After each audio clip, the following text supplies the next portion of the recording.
Yeah! Scores! Scores! On the far side! It's hammered in off the rebound! Yanni Gord, the overtime hero here in Game 1, and the Seattle Kraken take a 1-0 series lead. Here is D'Angelo Russell to the rim, puts it up and in. Lakers by 2. Brunson steps right for 3. Rattled it home. Steps right of another screen by Isaiah Hartenstein.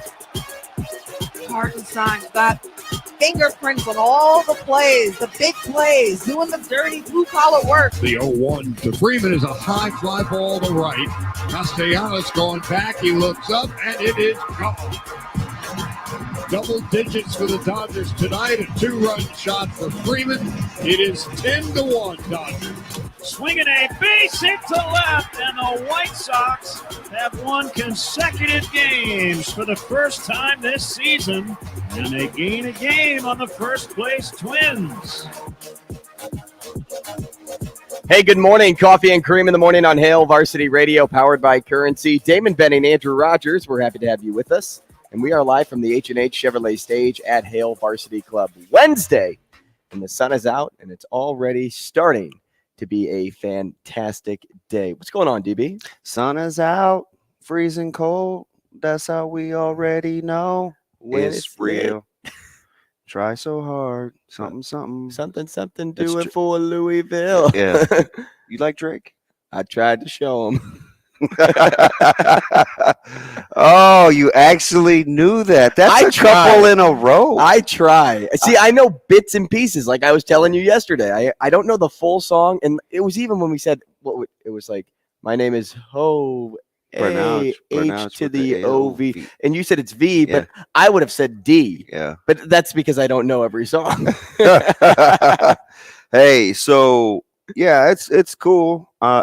This is the last day, hopefully, that I can turn the system off in the house. I've been flirting with wanting to turn the heat on because at night, I mean, in the house, it can get down to like 60, 61. No wonder Micah wants to sleep on the couch. Yeah. Because he's in the basement, too. You used to let me sleep on the couch. One of the greatest diss tracks of all time was Tupac, Hit 'Em Up. And he was clowning Biggie. He was like, yeah, I remember when I used to let you sleep on my couch. But you can only say like every 3 words in that song. So there's a lot of songs like that. I won't be singing that song, but it is the greatest diss track of all time. I know what I'm listening to on the way home. It's unbelievable. But you kind of have to know the backstory, the switching of the record labels, going from West Coast to East Coast, Bad Boy. He's mad at Biggie, doesn't like Puff, and he just goes all. You just gave me the Spark Notes version. I'm good. Listen, all in. Gosh, I don't even think you can't even do that anymore. Do you remember when Eminem went all in on MGK the other year? Eminem is. I would leave Eminem alone. He'll get you. He's a smart guy. Yeah, ask Mariah Carey. she should have. So Pac was the greatest since probably about 3 or 4 years ago. Pusha T got Drake pretty bad. Oh, yeah. And Drake kind of waved the white flag because Pusha T went there. He said, you still got the smell of the stench on her. Yeah. I don't know why people try to like take shots at other people. You know you have just as much baggage. Yeah, right. It's just what you're willing to say and come up with in the studio. But as I'm looking at LeBron wearing his best old people's curtain. His PK Subban attire? Yeah, so that looked like something that Sanford and Son would have had at the house. Because, they sold junk. Did you ever watch Sanford and Son? No, but I know. It's old. I can imagine. So, yeah. So, Fred. He's wearing my grandma's curtains. That looked like something that Lamont or Fred would have worn. I don't know why he does that, but I think he thinks it's cute, but it's significant. He walked in with a glass of wine one time. Yeah. Oh, well, it's for his headaches. It helps with a glass of red wine, man. Headaches and heart issues. See, I use Zipline for mine. That's what. Okay, let's get it started then. Our 6-pack of questions. No, but see, the Lakers heard me talking to Robbie last week about how I was not all in on them against Golden State. So they're like, oh, okay. Good job. Sell out. I listen to Omaha Sports Radio every morning. Yeah, like, okay. I'll prove you wrong. That's fine. You know, I hear what you said about my man D'Angelo Russell. And hey, I knew AD was going to be a problem. Yeah, well, he's been balling. It. That's why I was like, you know, quietly, man, he's had a nice little run, and he played 44 minutes. Is that a lot? Yeah, that's a fair amount. So, you know, I was pretty happy. And they're up. They had the big second and third quarters. They almost blew it. Yeah. Well, they had just enough cushion for the pushing. Well, yeah, they had you feeling uncomfortable though. Yeah. Late in that game, especially because Golden State couldn't miss for the longest time, and really good defense by the Lakers too. They were forcing tough shots, and GSW was just putting them in. So for Golden State's going to look at that and say we can't have 30-point quarters. No. And they gave up 2. So I think the Lakers had 36 in the second and 31 or 33 in the third, and that'll do it because they held Los Angeles to 21 in the fourth quarter. Mm-hmm. Now, you score only 21 points a quarter. Obviously, even I can do this math, Jamie. You're on pace for 84 points. I don't even have to carry anything. How about that? Yeah, how about that? Just circle the number. That's beautiful. Beautiful. Just 21 times 4. 21. Can you do something for me? Another good song. Yeah. I'll quit with the music. No, you won't. But I have to do my own thing because this whole licensing thing, it's peeving me off. Can't recreate the show and use live music. Nope. Why? What are these things called royalties? Who cares? Royalty. Who's royal? Royalty. Didn't she sing that song? Shane, who was the little girl that sang that song? And we will be. Was and it I'll Royals? never be royal. Yeah, it was Royals, right? Yeah. What was that little girl's name? I don't know. Oh, I do know. Whatever. It's all music all the time, these first 5 minutes. And a zipline reference. So shout out to you. Shane was lamenting about Darcy 7 minutes before the show. So that's fine too. Darcy. I almost went there. I let you go there first. One of those people. He blamed it on the fact that he'd seen a Marcy in the grocery store. And I'm like, man, is she on your mind all the time? Ooh, it's okay. What aisle were you in, Shane, when you saw Marcy? I don't remember. Hygiene. Looking for some hairspray. Some hold for his bouncing and behaving hair. Well, he wears a hat all the time. I wouldn't know. Yeah, but have you seen him take it off? It's whipped like butter under there. Is it? Shane, take off your hat for me. He won't do it because he's scared. He's looking for a drop right now. No, he probably is. So you asked me the same question last year. Yeah, there it is. That's, again, still one of the greatest pressers ever. So it was a busy night. I slept horrible. I watched another 2 episodes of my show, Unforgettable. I don't even know why I watch it, except for now it's competitive. Because the whole premise is... Yeah, well, I mean, yeah, sure, kind of. I just wait and see. You're not one to give up. Well, the writers, and I mean, these guys are going to go on strike anyway, so I don't have to worry about any more bad writing. But I try to see what she sees real time at the crime scene, so I know if I'm paying attention.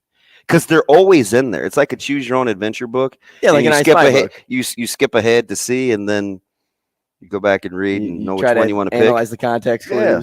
So it's so corny and so cheesy. I'm like hooked. But I've watched like 9 episodes in 2 nights. Is that similar to when Limitless, the movie, tried to make Limitless the show? I never saw it. Same premise? Well, it was about like this guy that took this drug and then he could like.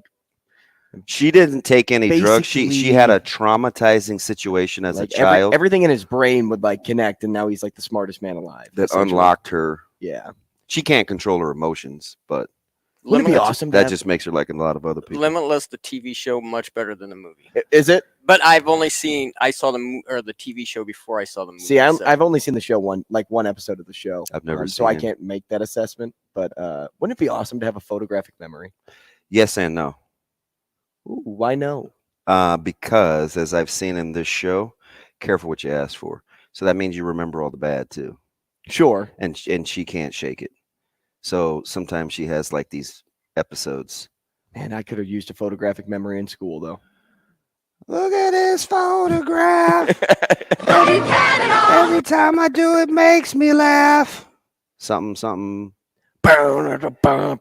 So full disclosure, if anything happens to me, because occasionally I'll get mad at this camera and the way it looks, so I'll just turn it off. But this time, what? I'm just keeping it real. It makes me laugh. When keeping it real goes wrong, what is this dude going to say today? You just never know. That's why we're glad you tune in. If I keel over and pass out, I'm strictly DNR. Let me be, like the Beatles, because the fumes in here are going to knock your boy out. This is like, I don't know, man. What's the stuff that the kids used to sniff that messed you all up as an adult? Glue? No. What was in the paint? Shane, it affects you too. What is it again? Lead? Yeah. I feel like we sniffed lead. It was on accident. They didn't know it was in the paint.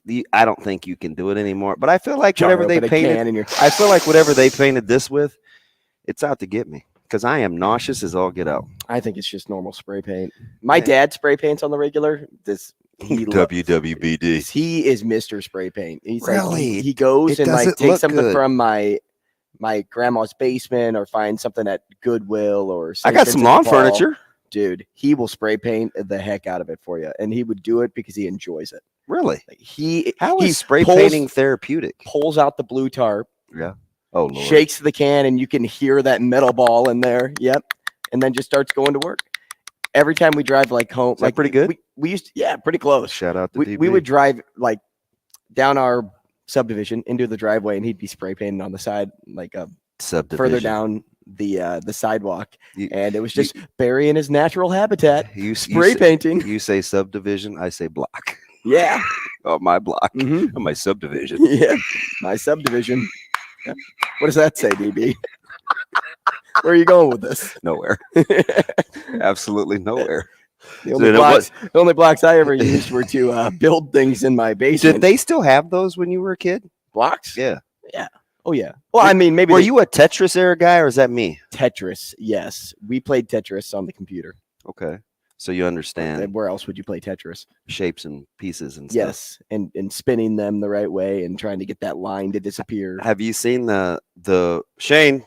It's got you written all over it. There's a Netflix show, and I think it's actually called Tetris. It's about the guy. About the guy that developed it, and he's got to fight off the Russians trying to kill him for the secrets. Like and I think it's based on a true story. It's kind of deep, isn't it? Called Tetris. Oh yeah, I've seen the ad for it. And he takes it to Nintendo, and the guy's like, "Yeah, that's pretty cool." Yeah, yeah, seriously, and he's like the man, and everybody's out to get him.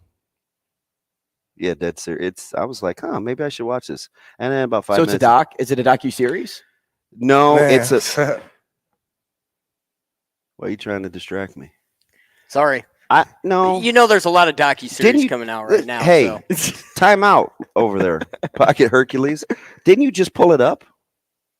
I did. Yeah, well, look and see what it says. I don't know. I just know it's a movie based on a true story. What's that called? Well, if it's a movie, then it's not a series. Well, it's not a. Well, I could have answered that. It's not a series. It's just a movie. Yeah. Okay. Do you know what I did? So it's probably like that new Nike movie, right? Just Air. Yeah, trying to. That'd be correct. It'd probably be like that. Listen, who are you, Siskel? Pipe down over there. Not really. Hey, this is how you call timeout now, right? Wasn't this LeBron last night? Whenever was it Schroeder had the ball and he's walking to the bench with one finger on his palm? That would be Dennis Schroeder. Schroeder, sorry. Don't be calling him Charles Schroeder. That dude. Did I say Schroeder? Charles? No, I didn't say. Oh, okay. You're just telling me to pronounce the last name. Like, did I call him Charles? I got there. I had a photographic memory. I just had to go back and make sure I got it right. Yeah. Maybe so my listening. It was a kind of an uneventful night. An uneventful night of playoffs. I did like uneventful in NBA. Well, yeah, it wasn't like If the Knicks would have lost that game, I probably would have. If I was a season ticket holder for the Knicks, I'd have walked out of the building because they had no bit forever. That hodgepodge team that Miami rolled out there, and then Strus got hurt. Like, I don't even know how they were scoring. Well, Adebayo was mad about his performance. Bam, bam. Yep. Bam, bam, bam, bam. I have seen the Flintstones. Yeah, it's good. It's good. You kind of remind me of Gazoo. The little green dude with the big head. Oh, I thought you were going to try to compare me to the dinosaur. Dino? Maybe. No, you speak English. No. I don't know what he was doing. And they understood him for some reason. Adebayo came out after the game. He's like, oh, that was a horrible performance by me. And I was like, horrible?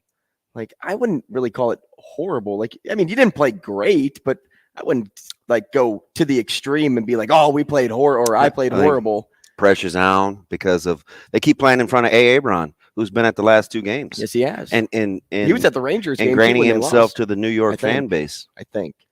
Is he spoken for? You never know with him. Aaron? Yeah, because if not, he's going to pick up a significant other here shortly. Because he's been out in public a lot. And but he's kind of always been. I mean, remember when he was dating Woodley? Who? Shailene Woodley. Oh. Wasn't that the girl in Fault in Our Stars? Okay. You know what I'm talking about? Yeah, let's just take a sec. Come on, DB. And then look at DB and go, does he have any idea what I would be talking about? Like just take a gander. She was in Divergent. Again, English, please. Yeah. No way you saw Drift. Yeah. No. It's this girl, DB. Who? Isn't she the holistic lady? Holistic? I don't know. Maybe the herbal medicine, not lady? the arborist. That's okay. You got jokes this morning. You and Shane will be locked in the room together. Oh, it's all right. That's why you were sitting at the booth when I walked in, hiding. Did you just hear me knocking on the window like a child? Well, I thought you were outside. I thought you did your walk thing and forgot your key. I wanted you guys to keep hearing the knocking and not knowing where it was coming from, but you opened the door so quick I couldn't duck. Well, because I ran to the door. I'm like, oh, man, he's outside. And I can't see the front door over there. Then I thought, why didn't he go to this door? Hey, so weird. Because of my voyeur type tendencies, I'm like the lady on Unforgettable. Do you know that I watched you try to figure out what was going on with your car and have to walk back outside? Well, did you see the lights were still on when I walked in? Yes. And you're like, are those going to go off? I stopped. I want to know. It's weird.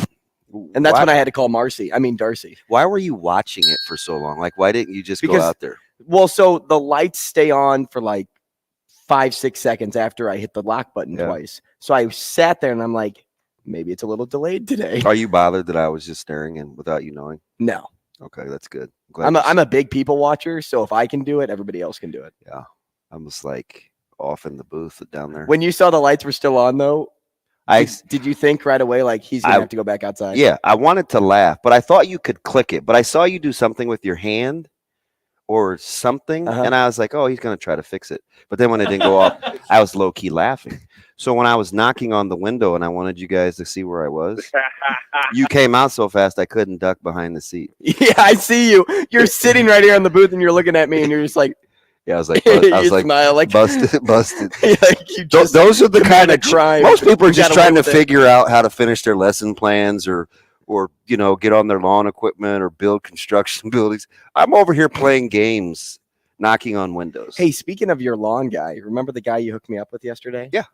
Adam is his name. And I'm going to give him a big shout out to Boyce. Big shout out to him because he came out and helped me like with the sprinkler system. Yeah. But boy, did I find out that sprinkler system was built in the 1940s. Yeah. Because hey, don't be knocking my my man Dollar Bill. No, this was before Bill. Okay. This was before the homeowners, before Bill. So the system was so old. He's like, man, I got to be honest with you. You probably just need a new irrigation system. Oh, that's disheartening. He said, and he turned on the valves manually because we couldn't get the box to work downstairs. That's how old the system is. And the water started like spewing straight up out of the sprinkler and like almost like a fountain would. Yeah. And did you think you were at old Shane? What's the place with the hot geysers and you can't put your face in it because it'll burn it off? Oh, that Yellowstone? Yeah, it's not one of those. I should have just said the popular TV show that everybody's mad about now. Yeah, that too. What happened? Did it jump the shark? I like Yellowstone. Do you? But I only watch bits of. I don't watch it regularly. So guess how I've watched Yellowstone. How? TikTok. Because on my clips. Yeah. So I told you, and you'll see because you'll see me watch it. Mm-hmm. I have this thing now where I just get versions of movies, which is how I got started on Sons of Anarchy. So however long the clip lasts, and everybody in the comments, it's funny. It's like that's Facebook Watch for me. Hey, what episode? What? Oh, that's back when Rip was tough. Or why don't they kill Casey? Or I just can remember all the stuff that they're saying. Because it's like what, a minute and a half max. For some it's different, but that's how I feel like I know what's going on. Sure. I think a couple of ladies that like one was gonna like beat her kid at the shopping mall, and the lady called her a bad parent, and then I guess the lady's pretty tough on the show. She like talked reckless to the lady that was in the store, and that was the lady you don't mess with. And I saw some lady get hit with a Zipline bottle in a bar for talking to somebody's husband. Nice. I think it was Rip's husband. Did it hurt? Rip's wife. Rip appears to be a tough guy on that show. He's in a lot of the clips doing bad things to people. Well, I'll tell you, there's a lot of tough guys on that show. So like just total BAs. I'm not going to watch it, right? But is Casey a chump? Because it always seems like he's bailing him out in these clips. Now, I've only seen about 30. A little bit, yeah. Mm-hmm. Okay. I just want to know. I'm curious. Yeah, it's a good show. Is it?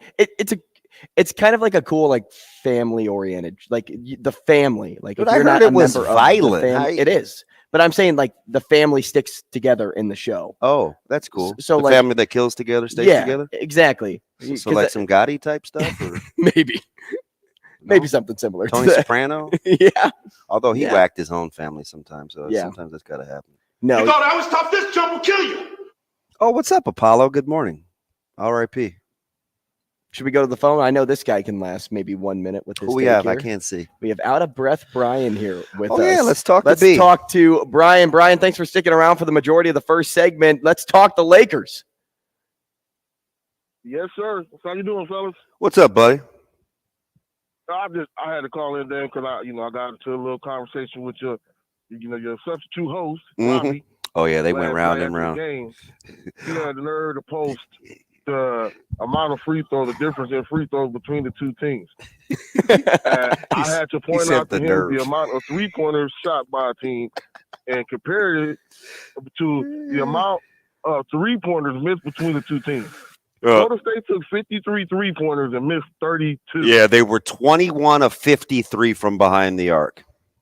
And the Lakers took 25 and missed 19 3-pointers. So he thought that with that, just because they took half the amount of 3-pointers that Golden State did, the Lakers that is, that Golden State still should have shot half the amount or just half the amount of the free throws that the Lakers shot. They weren't even getting in the paint. They weren't even getting in the paint. No, they weren't. You can't call fouls. You're not going to call that many fouls on the perimeter. And they were. I'll give them credit. They were calling hand checks, grabbing all out there on the perimeter. And the Lakers stopped doing it. If the Golden State just don't have an answer for the Lakers inside. The Lakers defense was Golden State fans, I had to let you know that makes it 4 in a row. That means we even beat y'all with Westbrook. One thing I love about Ravi with NBA, he will hold his ground, man. Ravi. Y'all ain't winning this series.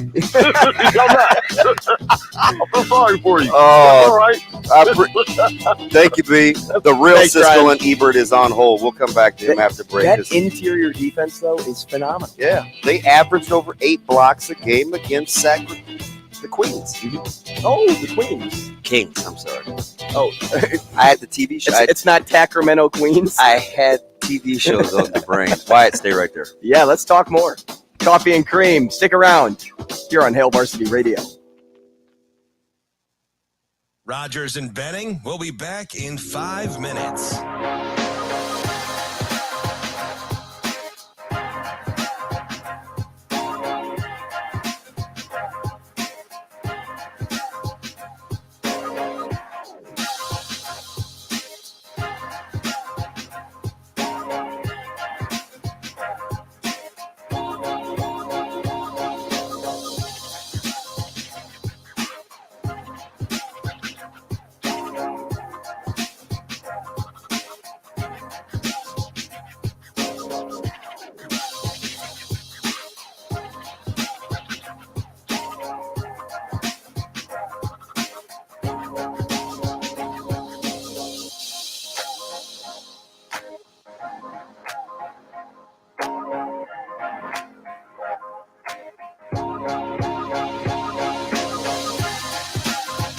Rogers and Benning will be back in 4 minutes.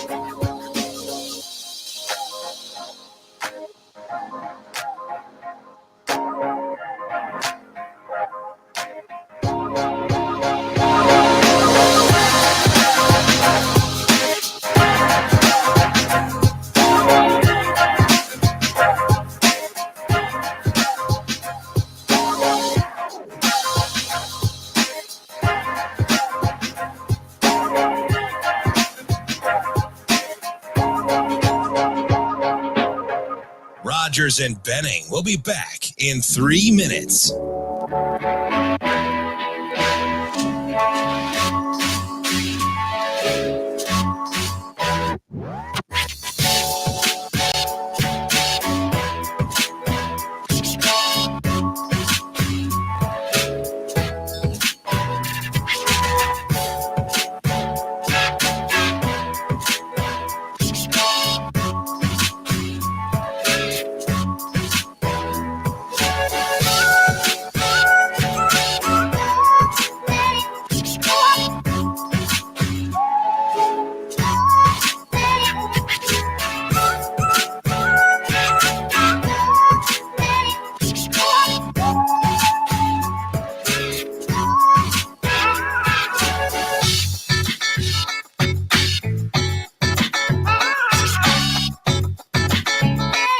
Rogers and Benning will be back in 2 minutes.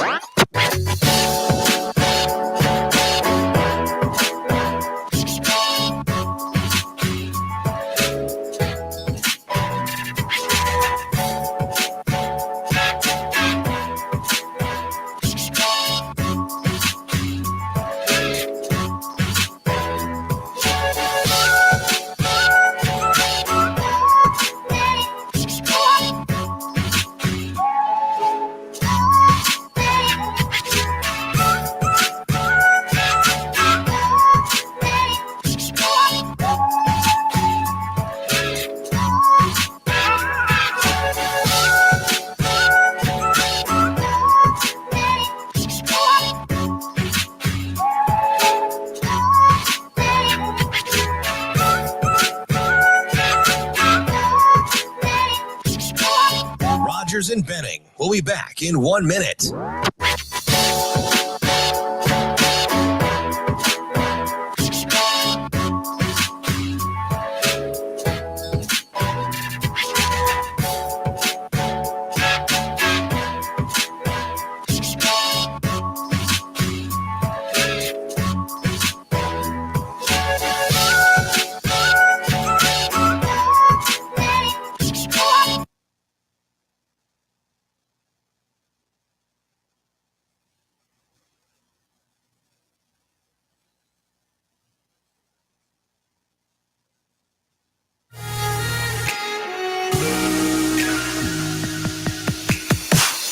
Coffee and Cream with Rogers and Benning on Hail Varsity Radio.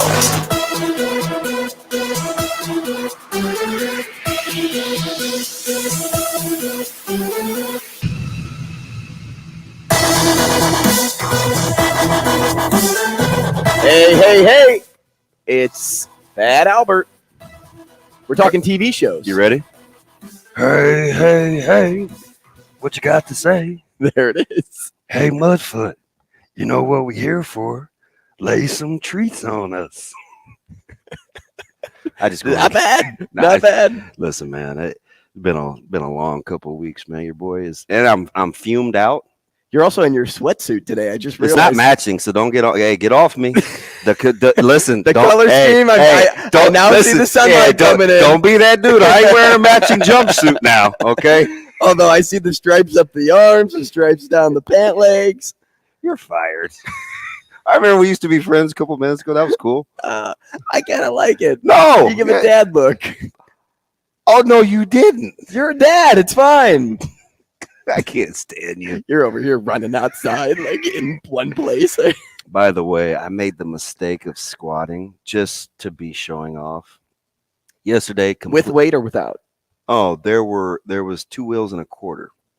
We were at the 118 my buddy's building, and kids were in there trying to sneak a workout in on the day off, and it was just up there. So I was like, knocked out a quick 6. How quickly did you tighten up? No, so it was cool, right? Okay. Now I was teaching Mike how to jump rope, and I got a little lightheaded. So I was like, dang, either I'm way out of shape or I ain't been eating enough or something, right? Mm-hmm. Yeah, I went to go get in the shower today because you kind of have to step over. Oh, you felt it? A little, right? Mm-hmm. It was like right down the middle of both quads. Yeah, I did leg day on Monday, and I feel it in my hammies still. Yeah. See, once I teach you how to do it correctly, your hammies will not bother you. Well, so I hadn't done leg day in a while. because like I had just like re-entered the gym after a good period of time. Cause like I go in spurts and that's kind of, I'm trying to get consistent with it. But when I did CrossFit, I had to learn form. Did you? Because you were moving so quickly that if you don't do the form correctly, weird story, you'll get hurt. Yesterday. Yeah. So Elliott Brown, Husker Elliott Brown was at Metro Track watching his little sister high jump. So it just happened to be in front of Westside's tent. So I was down there and people were commenting on Christian Jones' frame, right? Because he looks fantastic. So we're just chopping it up. And Tristan Alvano comes over, and who, by the way, looks fantastic. He's my infatuation for Tristan Alvano is like my infatuation for Cameron Meyer. So we're just talking, and you know me, I don't give a what. I was like, because Elliott had on like short shorts.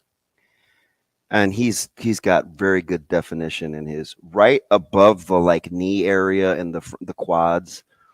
He's got good definition. So because they teach you to lift around the knee to build up the ability to withstand. So I was like, Elliott, come here. This is gonna sound real weird. Just flex real quick. Just go with this here. He's like, what? Like, do it. I said, hey, guys. You're poking him with a stick. Do it. I did tap his thigh. It was the strangest thing ever. His mom's probably mortified. She's like, what is this grown man doing? But it's a good thing we're all family, right? So I'm like, hey, these are the muscles these are the kind of muscles you want. Right? You don't want to worry about, knee injury. It's not a preventative, but it's whatever. And so I'm sure people are looking around at us, and Tristan goes, hey, how do my legs? I put on about 12 or 13 pounds, man. I feel good. I'm like, this dude is good. And then Christian Jones goes out and runs like a 10-9 100. Is that fast? For a 200-pounder? It's pretty good. He is bound and determined to win his little narrow behind the job. Like, that dude is going down there with the frame of mind to win. Tristan? Yes. He is so competitive. I love that. Husker fans will get excited about that. And plus, he was on both of our Super 6 rankings. He was on other people's Super 6 rankings. People don't forget about Tristan Alvano. No, they don't. They don't forget about television. Now, full disclosure, before we talk to Wyatt, if he brings up a show that I recommended that I didn't know didn't finish the second season and you had to pay for it, don't listen. Okay. Sounds good. It's a total accident. Sounds good. Okay. All right, Wyatt, welcome. What's the show that DB's referring to? I don't know. What's up, Wyatt? Hey. Good morning, Wyatt. I can't hear what you guys are saying while I'm on hold, so I'm probably way off topic now. We're talking TV shows. Yeah, I was just kidding. I told him if you bring up some old show that didn't finish season 2, don't listen. Oh, sorry, I can't hear that. I said if you bring up some show that I recommended that didn't end up finishing season 2, to have Andrew just ignore what you're saying. It was actually season 3. That was terrible. All right, I'm not listening. Hey, how do you really feel though, Wyatt? I'm torn. What do you got? Well, 2 things. First was I'm a lead-based risk assessor, so if they're burning stuff, I hope that's not the case because Wait a minute, is that what you really do? It's part of what I do. Oh yeah, you need to come on by Hail Varsity Club because as you can tell, if you're like, God, is he on drugs? No, there's fumes in the air. It's not me. There are. I walked in and I smelled spray paint right away. I'm sure you're fine, but yeah. Hey, listen, you know me. I don't know if I am or not. Good thing if it's lead, though. That's bad thing. But anyway, yeah, don't ever let Damon recommend a TV show to you because I got caught one time and it's that show where it was good for the first season, jumped the shark the second season, super jumped the shark the third season, and they didn't have it on Netflix where we actually had to order it on a European DVD. So I had to buy a separate DVD player just so we can watch this episode that had 80s jazz music on it, and it was crazy. I would have hated the show too. Wait, that was so long ago. I forgot the name of the show. It was a made-up town. What was the name of it? Oh, it was Fortitude. Fortitude. Oh, see, it's burned into his memory. God, it was so good. Season 1. I was like, you guys got to watch this. Hey, you want another bad recommendation? Oh, you got the cutie pies with you. I think the kid wants it. Hey, so Unforgettable is a horrible show, but it's what I try to do is do what she does because she can memorize crime scenes, and I'm totally hooked. I've watched 9 episodes in 2 nights. Yeah, because so go back. I remember watching that like a real documentary series where somebody had like a memory with like that where they couldn't forget stuff, and they said it's not like you said, it's not a good thing because she's like, I can remember all of the painful memories, and it's as real as it was when it actually happened. Yeah. Do you have any recommendations for me? We got into Yellowstone. Everybody says it jumped the shark, so quit. But yeah, and I need to watch that from start to finish. I can't watch it in spurts anymore. My TV's watching it's a little bit lower, but other than what everybody else is watching, one that I really liked was on Amazon Prime called Undone. Undone. And it's kind of a sci-fi series. Bob Odenkirk's in it. Oh, he's a good actor. 2 seasons. What was that? He's a good actor. What's the premise?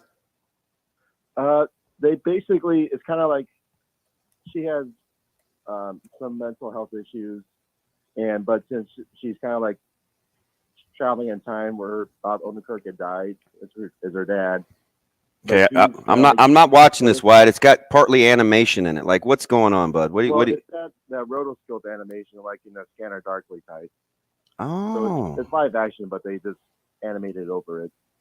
Wyatt, I'm gonna guess you scored somewhere near a 30 on your ACT. Am I in the neighborhood? I think it was like 28 W, somewhere around there.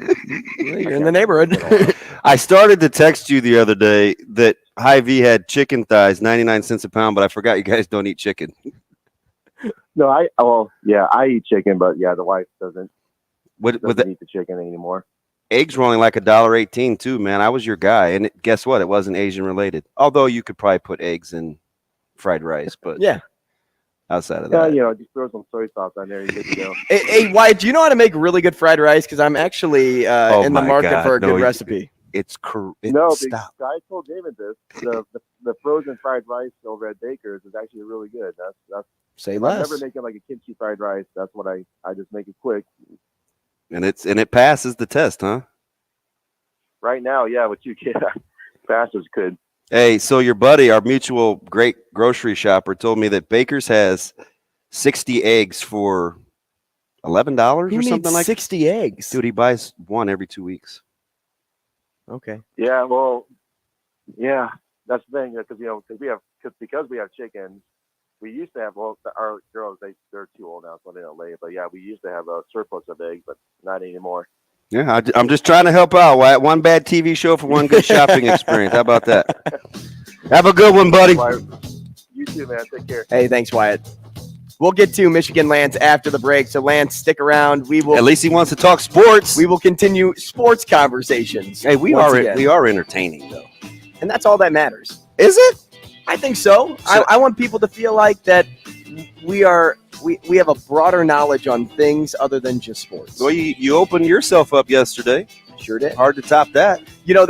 I actually got down the rabbit hole of like deep thought yesterday. Oh, Lord. So I have another analogy that I'll save for like 9 o'clock. Here we go. The Sports Mind by Andrew Rogers. I'm thinking like Matt Rule. Here we go. Lance next. Rogers and Benning will be back in 4 minutes.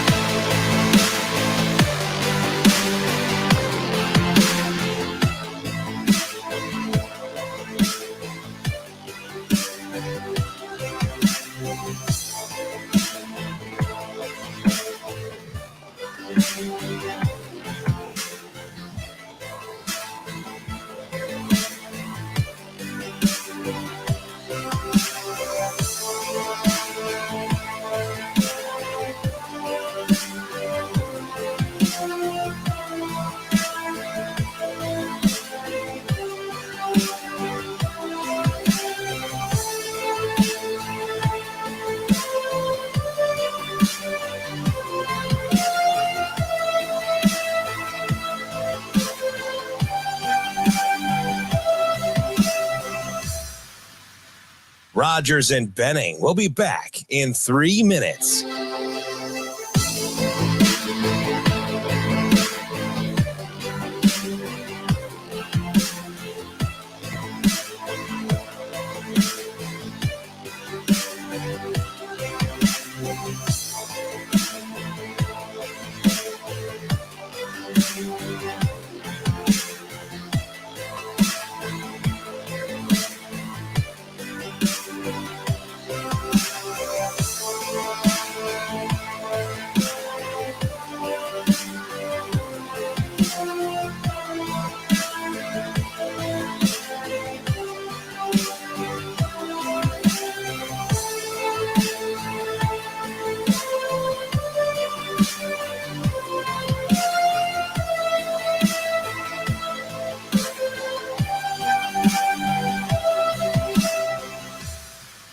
Rogers and Benning will be back in 2 minutes.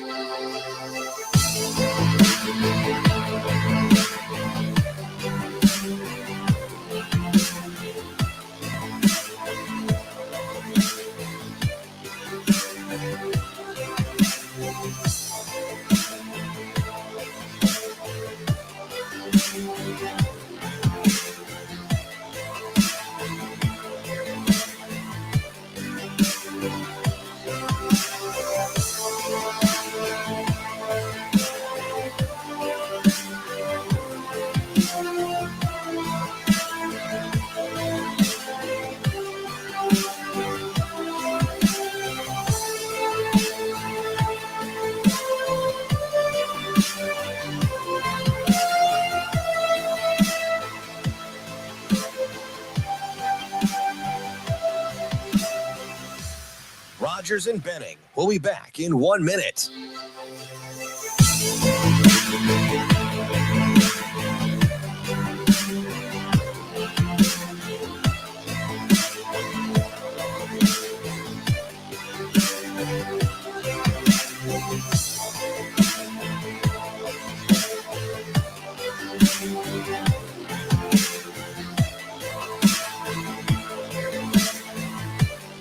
Rogers and Benning will be back in 30 seconds.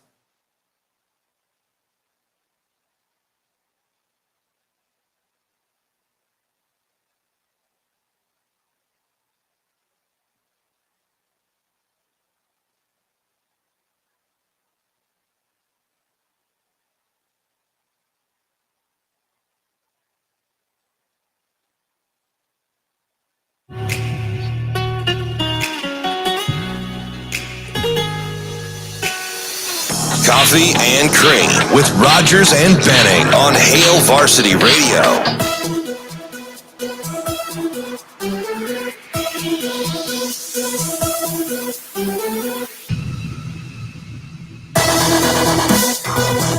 Say it again. Release the Kraken! How much of a flop was that goal? It was trash. That was a turnaround by Yanni Gord, and he wasn't even looking at the goal. Get what I tell you yesterday. Throw the puck on the net. Throw the puck on the net. Good stuff happens when you put the puck on goal. Yeah, that's all you got to do. They almost tricked that off, though. That was a high school coach in me. My coach in high school used to say, "Good blank happens when you put the puck or put the ball on goal." Did he say blank? He said blank. Did he tell you to release the Kraken? No, he did not. We were not the Kraken. We were the Celts. Really? Mm-hmm. Oh, that's your high school. Mm-hmm. Oh, I remember those guys. Yep. And by the way, Travis on YouTube, Unforgettable is legit. We binged that one very quickly. I see. Okay, but I don't think it's. I don't know. I'm obviously watching it. You're engaged and invested because you watched 9 episodes last night. And 2 nights. Yeah, 2 nights. Like that's a lot of show. Have you seen me sleep? No. Yeah, it's tough. If I did, that'd be weird. Hey, you're going. If I just catch you peeking through the window. DB. Yeah, I'll be knocking on the window like you were knocking on the table. We good? So Travis the Hunter likes Unforgettable. Mm-hmm. Man, Unforgettable's legit. Hey, so what's her buckets? Tattoo Queen Sasha told us how to get on the comments. How? I don't know. She texted. Did she text us both? Yeah, she said you have to do something and then you can get in. That's so funny. You know how to do it. Like you saw the directions on how to do it. But I don't know what she's talking about. Oh, okay. She said something about logging in somewhere. I'll look it up during the break. See if we can Google it. Yeah, Google. Yeah, so I watched a lot. Dude, after the Kraken scored, like I felt like I had an adrenaline rush. Well, and all I could think of is sports are cruel. I picked the wrong Dallas Star to lead the second round in goals. Don't be such a degenerate. Joe Pavelski. By the way, remember I told you about the guy that I always talked to, usually over text? Although he did one time, we used to always like swap meat. What'd you do? We'd shop and we'd tell each other where the deals were and stuff like that. And he brought me a nice knife one time. But anyway, we you're gonna really get a kick out of that. Forget about it. Flush it from the brain. It never happened. It's all I can think about. Stop looking at me like that, you goofball. We actually bought the same brand of chips on the same day yesterday, although he got one flavor off. Lay's has these new flavors, and he got one, and because of Zoe, I got the other. She likes Funyuns, but she can only eat a couple because they mess with the roof of her mouth. Right. But Lay's has a Funyun flavored chip, so I got those for her to see if she likes. I didn't know. Right there. She conned me into getting some marshmallow tricks too. I'm still mad at her for that. There's a chip at Aldi that is like baked Lay's, but it's like the off-brand. That's Severe Store. Really? Oh, swears by Aldi. I swear vibe by with Aldi. Swears by Aldi. There is it's like a Southwest something chip, like barbecue chip, Southwest barbecue. It's something like that. I just eat plain. It is fire. I just eat plain, unless Fire. it's scoops. I'm a big scoops guy. Well, I do scoops if I'm eating salsa. or like I do queso. scoops with a nice ham and cheese sandwich, old school.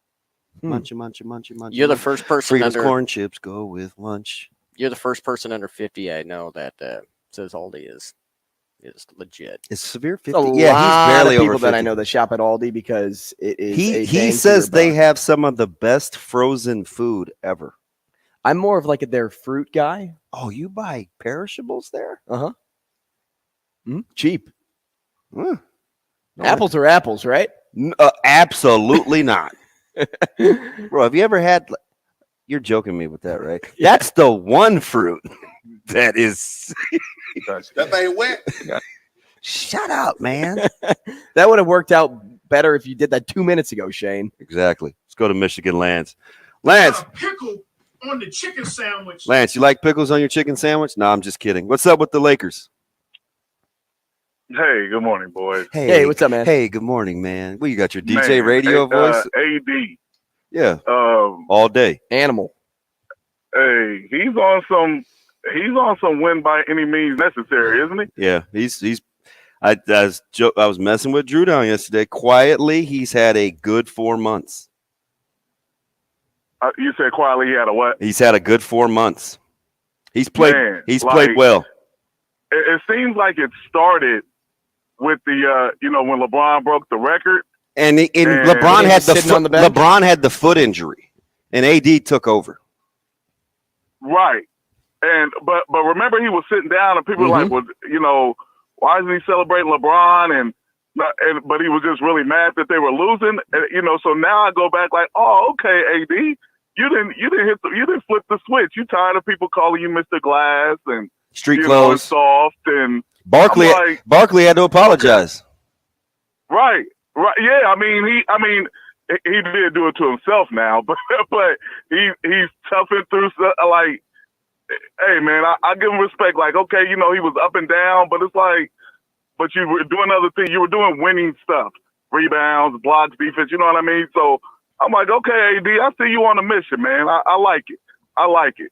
So Jordan Poole showed me. I didn't agree with what Draymond did, but then he showed me last night. I kind of understand why Draymond might have did that. Yeah. Jordan, what was that, the little piano thing? Dude, what are you doing? Stop. Hey, what? So I saw a title that said "Pool is closed" or something like that. Yeah, Jordan Poole is our D'Angelo Russell. Oh, hey, my son said the Lakers are going to win. It's a gentleman's sweep 4-1, and his guy is D'Angelo Russell. He's a big D-Lo guy for years. Oh Lord. We got like, yeah. I'm like, hey, I got nothing against D'Angelo. He's a lefty, but I understand what you're saying, DB. He does have those vibes too. I don't know if it's light skinned or I don't know. But why do you? What? See, there you go. Hey, a little Michael Severe up in him. You know what I mean? Oh, who knows? There you go. The equal opportunity offender. See, you were doing just fine. Hey, man. Hey, so remember I gave a shout-out to my sister-in-law, Valerie Harrison, for going in the Benson Hall of Fame. You sparked my memory. So that evening when they had the Hall of Fame, some guy was like, Michigan Lance gave you a shout-out. Like, he was happy she got the shout-out and that she was going in, but was disgusted that I was the one that knew. I told you. That I was the one that gave the man that people love to hate. Man, I was like, gee, they're like, you know him, like. Hey, let me ask you something real quick, sports related, because we were toying around with this idea, and I asked, maybe it was Sam, and I asked Drew down, because we said there's elite defense or elite offense now in the Big Ten win, and I said, well, apparently it's defense because Ohio State can't beat Michigan right now. That was Vogel, actually. Was it Brandon Vogel? Yeah, okay. So take your homer glasses off. Okay. Would you rather, going forward, be Michigan or Ohio State? Oh, Michigan. Oh, stop. The coaching staff. Really? The coaching staff. I don't think Ryan Day is tough, meaning tough in the trenches type coach. Like I think he's more of a who's my guy at USC? Lincoln Riley. I think he's more of a Big 12 Lincoln Riley, Pac-12 type coach. I don't think, So, he went and hired a Big 12 defensive coordinator from Oklahoma State that he thought was going to beef up the defense against Michigan. So, Now, what I don't like about Michigan is the quarterback play right now. My man, JJ McCarthy, I didn't like those picks he was throwing. He was young. National championship game or the playoffs. And then he comes out in spring and looks the same way. I'm like, dude, you're throwing picks in spring. And I'm not talking like, close 50-50 balls. You're throwing it to the other guy. I didn't like that at all when I watched from the spring game. Right. And I'm not, go ahead. I was just going to say, just remember it is spring. Like, everybody knows Nebraska fumbled 4 again. times, 5 times, whatever it was. Yeah, but see, that's a problem, though, because Nebraska was doing that in the fall. No, I told you it's only a problem if you can't work out the timing getting underneath center. If it didn't if it didn't happen with a guy carrying the ball out in the open, I'm not worried about it. Okay, I got you. I'll tell you right now, I'm worried about JJ, and you know who's put that in my head? Was Brandon Williams. He's like, I don't know about him. I'm like, huh? He's like, I understand he's a big 5-star for IMG, but he wasn't sold in the middle of the season last year. And so I've been watching, paying close attention to this kid.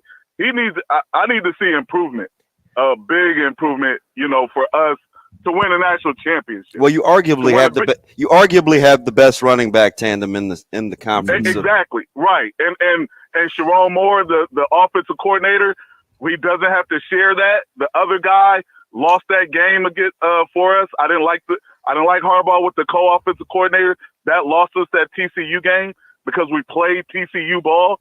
We tried to air it out and be fancy and not play tough, and they played right in the TCU hands. So I feel real comfortable. I feel comfortable that we'll be back in the playoffs and compete for a national championship, but JJ has to be a better decision maker. Not only passing, but knowing when to run too. You know what I mean? Like sometimes he holds on to the ball or he doesn't run enough. You know what I mean? A quarterback scramble. He needs to do that more in those tough spots where he doesn't see anything. Yeah, if he makes a step up, you guys win the title. Right, exactly. Malusi, Allen, DB, Edwards, DB, Corn. Fire. It's good tandem of those two schools. Thanks, Lance. Brian Christopherson next. Rogers and Benning will be back in 4 minutes.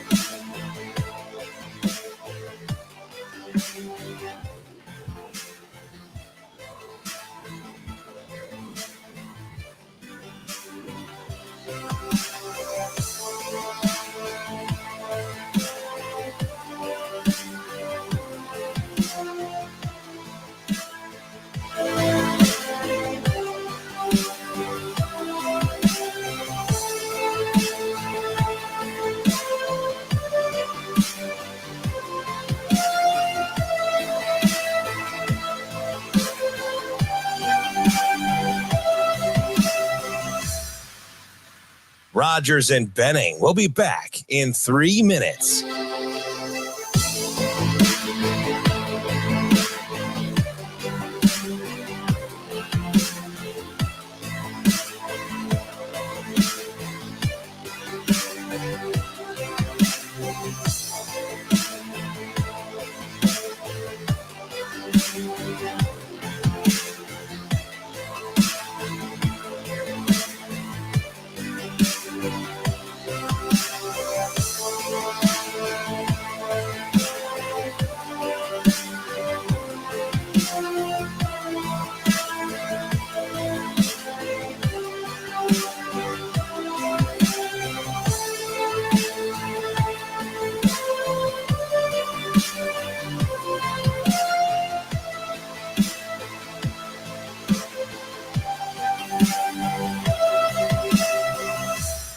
Rogers and Benning will be back in 2 minutes.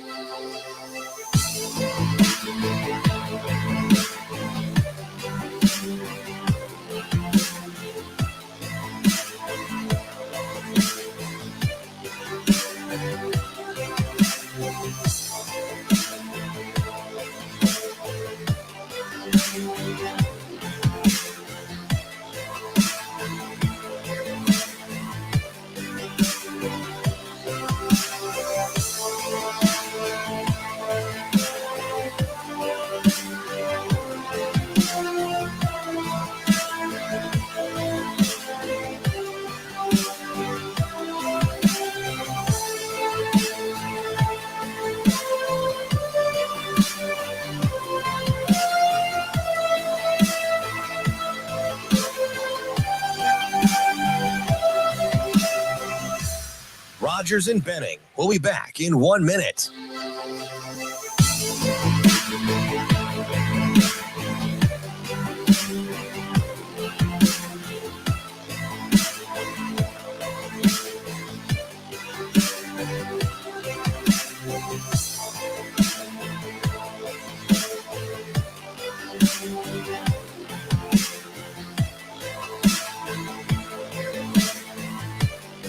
Rogers and Benning will be back in 30 seconds.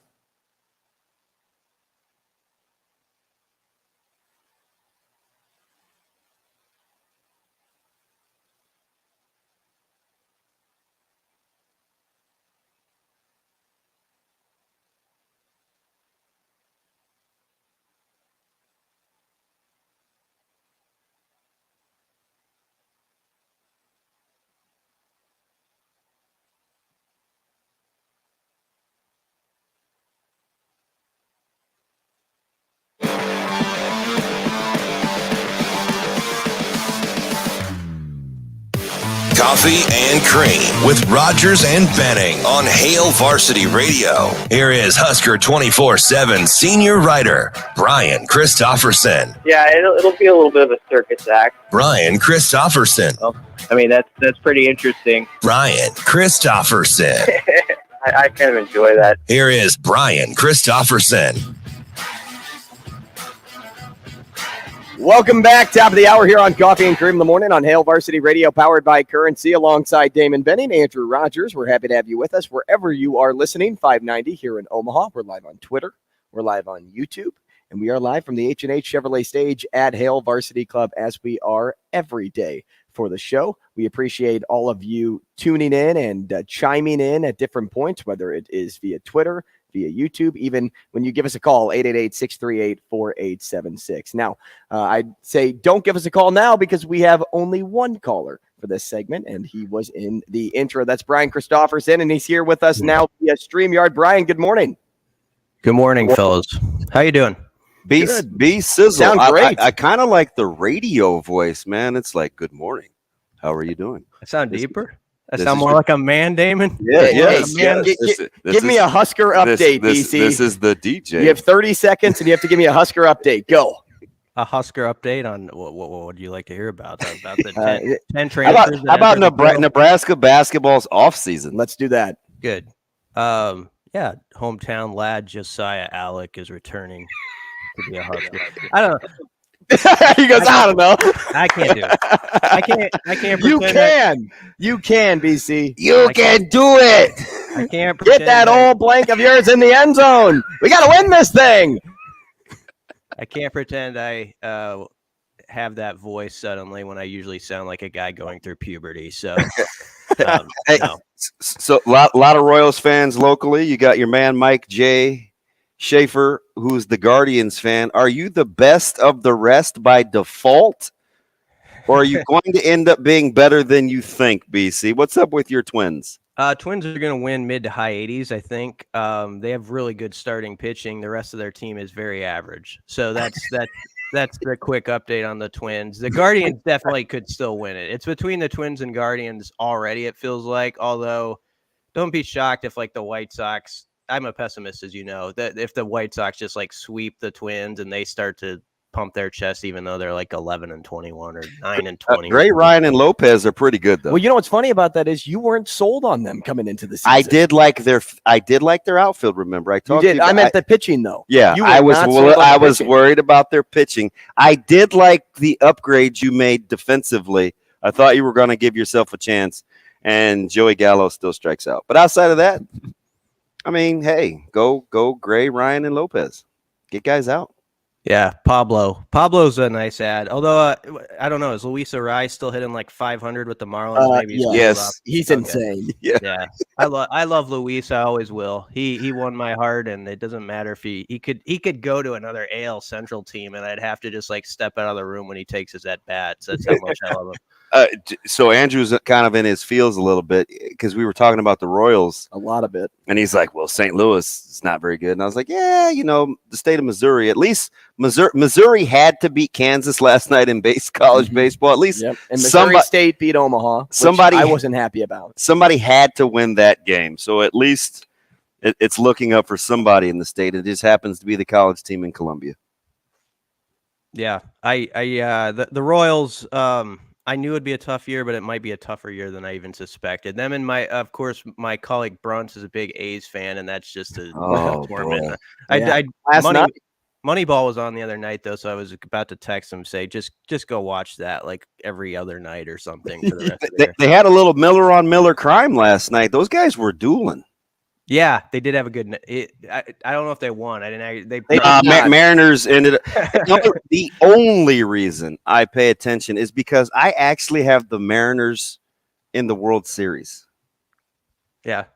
Yeah, so I have to kind of at least see. He goes, yeah, that's interesting. Yeah, he's like, yeah, that's a pretty stupid pick. But you know what, BC, it's a long season. I got about 100 and I got about 122 games to get it right. You know how early I went to bed tonight? You guys could update me on who won the Golden State Lakers game. I don't even know. BC, what's wrong with you? Like, State did your beauty sleep? Golden State did not win. Lakers won, huh? It was 65-64 a half, and I just didn't have it in me. It seemed like a great game, but my eyes were saying no. The Lakers were up 14 with 4 minutes to go, and then all of a sudden it was a tie game. You remind me of that game. Tie remind game. me of those cars in cars where they were driving next to the big rig, and they're like, "I think we've got a nodder." Yep, that was it. You just dozed off. You see? Yeah, that was it. I can picture the scene. You just brought it to life right there. I think I'm a child. Hey, so BC, how did Nebraska's latest walk-on fly under the radar when he once held all those offers? Like, what happened there, and how did he just kind of arrive like a thief in the night? Yeah, David Borchers seems like a really good preferred walk-on pickup. He's up to 300 pounds. He's going to start on the offensive line.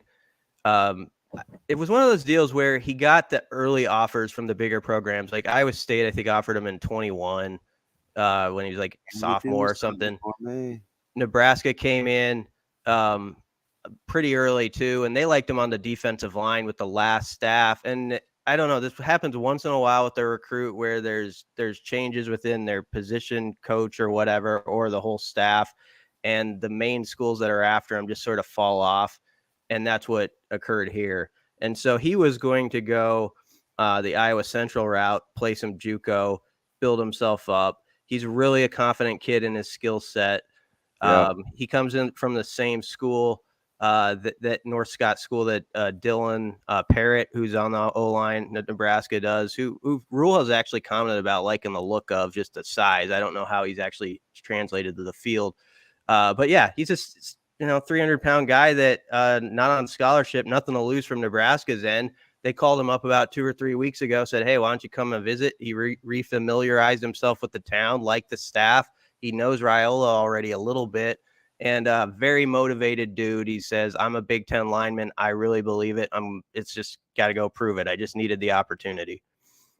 Along the lines of position groups here, if you weren't watching the football, like the legitimate football during the spring game, every play, who would you say had the best off the ball performance, whether it was a player or position group? Off the ball. I like that back end of the defense still a lot. I mean, Sincere was a guy I think we brought up on the show maybe last time I was here. Damon might have. He had a very good spring game. He was involved around the ball too. I think he had 4 tackles or something like that from his spot. But I think he could factor into the equation. There's just so many interesting pieces there. You see, even a guy we could work this into the portal a little bit. Like Jaleel Martin was a guy I really liked as a recruit. I did too. Yeah. And the previous staff loved him. He came to a Nebraska summer camp. He tore it up and had everything they wanted. Travis Fisher thought he was next level type player.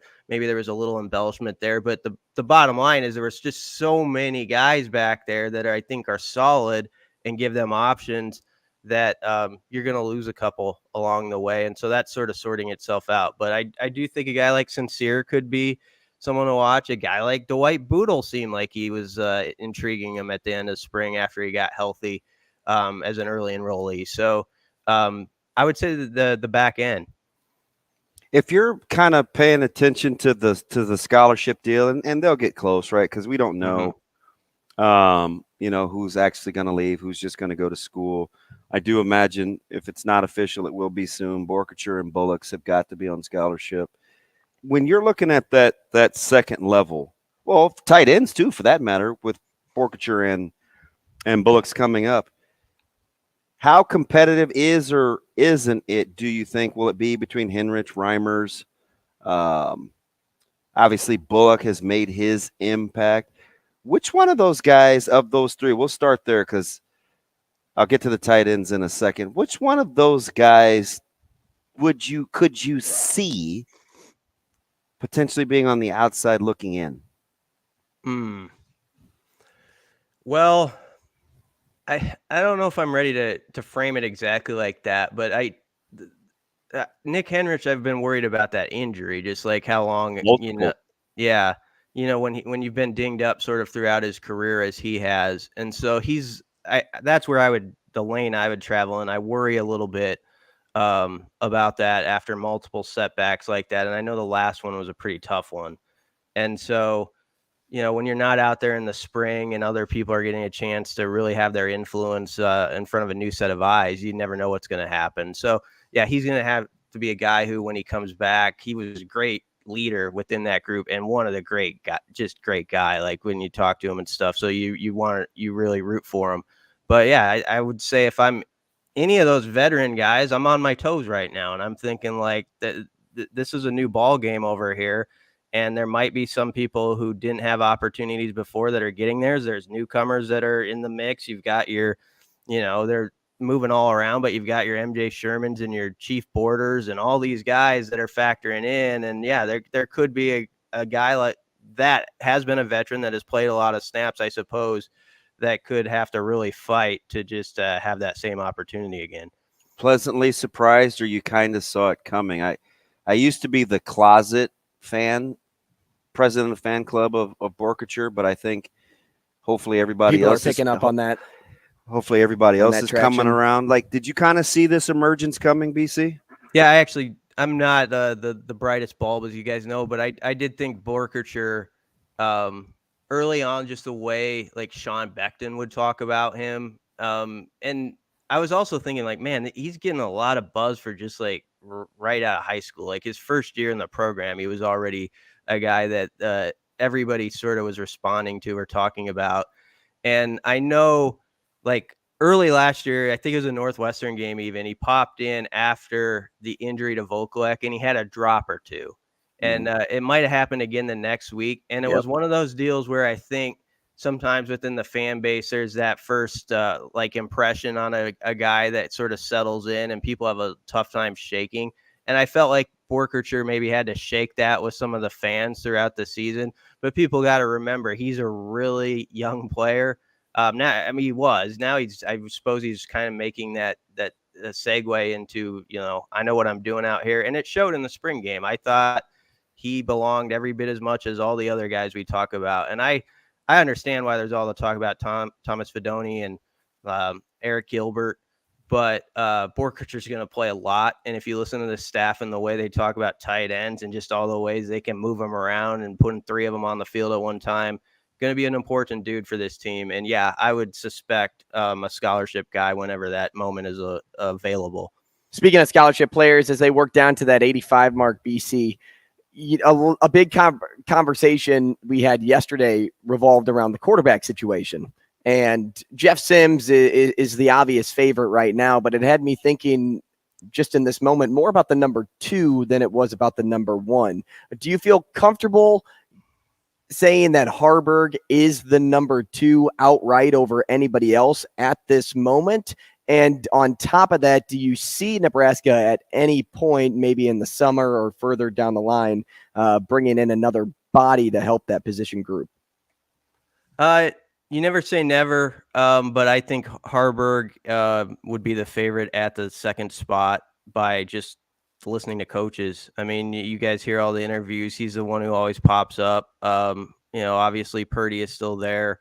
I don't know if they're going to add another body or not. I don't sense they're overly panicked over there. It would have been nice if like Logan Smothers were still in that fold, just as like another guy who has been around the block, and it gives you that one more option. But I'm not someone who's just thinking necessarily there's going to be another QB in that room by the time they get to the fall. So I think Harburg, they really like what he can do with his feet. They think he's a physical runner, and he had a good spring no matter what the spring game made people on the outside think. That was one practice. I know he's 2 of 9 and was choppy throwing it, and it's got to come together with more rhythm there. But in the running part, he gives them a nice dynamic, and I think they can be fluid, sort of like, say there was an injury to Sims, like in the second quarter of a game. I think between those two guys, they can be pretty fluid in their package of stuff they do, if that makes sense. Yeah, great follow-up to that, because that was kind of leading into my next point. Take Kansas, for example, last season. They had Jalen Daniels, who was the obvious number 1, and then he goes down with injury, and you had a guy like Jason Bean step up, and he, frankly, looked like a number 1 out there, even though he was the backup on that team. Does Harburg give you enough to say that he can be a number 1 for a team in a Power 5 conference? I mean, he's got to just keep coming. I don't want to say yes or no on that yet, but I think he's got it in his toolkit, but it's just got to be a day-by-day process where you just keep developing and you keep becoming a little more confident in the passing game, and then you just see where it is by fall camp. I mean, this summer is going to be huge for this whole team, as they've spoken about, but think especially about the QBs and receivers getting out there and getting that time and getting timing together and just building up like, okay, this is how this guy operates on each end of it. I don't think it was only the QBs why the passing game was a misfit sometimes. The receivers are still sort of figuring their way. So that's part of it. But I don't know yet. I know there's some skepticism about Heinrich Harburg, but all I know is that over the course of 2 to 3 months, he's changed the whole narrative about what we're talking about. Could he be number 2 as opposed to in January or February? People are asking me, are they going to move him to tight end? So that's good on him for the spring he had to make that move. Now, can you make the next one, really? BC, kind of behind the scenes, as we're talking about scholarship distribution, and there's a song by Drake, by the way, Major Distribution, since we're on the Drake thing today. Sorry, BC. And yesterday. Major Dist. Oh, okay, let me stop. BC, Sean Padden, behind the scenes, I think he's a guy. and I think maybe Mitch touched on it about a month ago through another outlet, but he's a guy that I think you should get into because I think he could really be an economist. I think if he wanted to, he understands the general manager role. I think he has a really good handle on the recruiting portfolio and how to mesh NIL. Like, how important do you think it is for Nebraska to have guys like that behind the scenes doing the dirty work that allows the staff just to be the staff?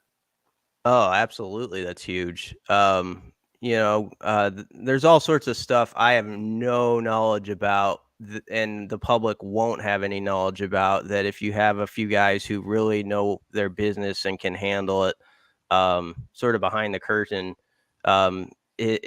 those are big steps for a program in this day and age where you're working your roster, you're figuring out maybe clever ways to make the numbers fit sometimes, I suppose, and all that stuff. So a guy like that, or several guys like that, I think if you're a staff that doesn't have them anymore, you're going down the river the wrong way. I mean, you're in trouble. So that's a big deal. And I mean, there's a reason why he brought in you think about Patton, you think about Dr. Susan Elza, all these people have specific things they're really good at. And I know I've heard Rule speak on this subject. It's like, there's going to be certain things he says I'm not good at, or this guy's not good at, but if this person really excels at that, and you have everybody that sort of has their thing that they're really good at, that changes the whole ball game. So I do think that's probably a bigger deal than gets talked about. Partly because people like me don't know all the ins and outs of some of what they're doing because it's so specific that it's hard to talk about. But I do think it should be recognized as being significant, those type of people. We're talking to Brian Christopherson, senior writer for Husker 24/7 at Husker 247 BC on Twitter. Brian, we've heard it from Rule before, but let's bring it up again now that the NFL draft has concluded. This team's still in the development stages. He wants to develop more recruits and athletes to have their name called on that day too. How important is it to have guys in the room that understand that developing success and to not abandon it, even when it seems slow and not easy? Do you think those remaining on the roster are fully bought into that mentality? They call themselves a developmental program now. Out Yeah. loud. Mm-hmm. That's a start. But instead of just saying it, though, yeah, do you do it? Yeah. I mean, I liked his quote, and he did a podcast with one of our 24/7 sports guys last week. It was a really good, there were some insightful things in there, and it was about, I want this is a program for high achievers who want to be around fellow high achievers. And I think every time he speaks about specifically like kind of getting guys focus away, the NIL stuff is important. I don't want to knock that, but getting guys mindset away from where that's all it's about. Like even if you're like a high school junior or senior and you're like, what's the NIL situation? And you're really focused in on that. And then you've got this coach who's saying, yeah. But think about this in the big picture. What if I said, I have the tools to give you the second contract in the NFL? We're talking the big dollars. We're talking, the sort of the permanent setup for your life. If we really focus in on the details, we think you have it in you. And we have the system and know what it takes to equip you to have a shot at that. I think that's a major selling point to recruits. And I know it is because every one we talk to brings it up, and I don't feel like it's just cliche. I think when they go visit with these coaches, they understand these guys are really locked in on not just winning ball games at Nebraska, but they know that the 17-year-old guy is dreaming about playing in that league on Sundays. And it's not something to just run away from or say, no, focus just specific. I mean, you want to focus on the now, but you also say that's a good long-term goal and we can work toward that, but you're going to have to do all the little things. You're going to have to be able to, as Rule said, he'd have guys when he was with Carolina that come in and they couldn't draw anything up on the board and they would slip a round or two. And he's saying, you're costing yourself $1 million maybe by that. So we're the type of program where we're going to have you where you can draw it up on the board, and you're going to be the type of guy who gets that maybe you're a second round pick instead of a third round or fourth round. And so I do think that's a really I think it's true that that's what they believe in themselves that they can do. And I think it's also going to be an effective sales pitch, if you want to call it that. Some big time schools in town yesterday, day before, throughout the rest of this week. How important is it with these next two classes, BC? And it's going to get hectic.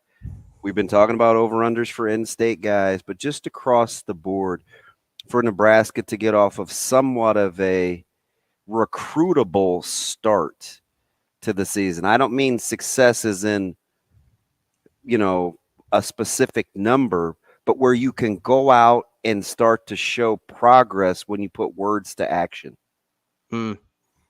Yeah. I think it's going to be important to get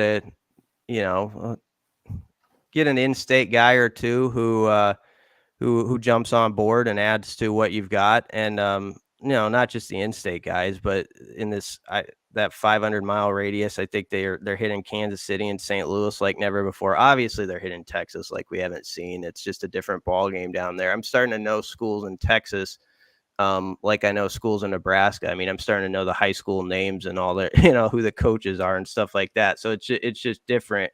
But I do think there is an importance of within that maintaining. You've also got your feet in the ground in the 402 area code, 308, whatever. And you're just like, we're here. We're going to always be here.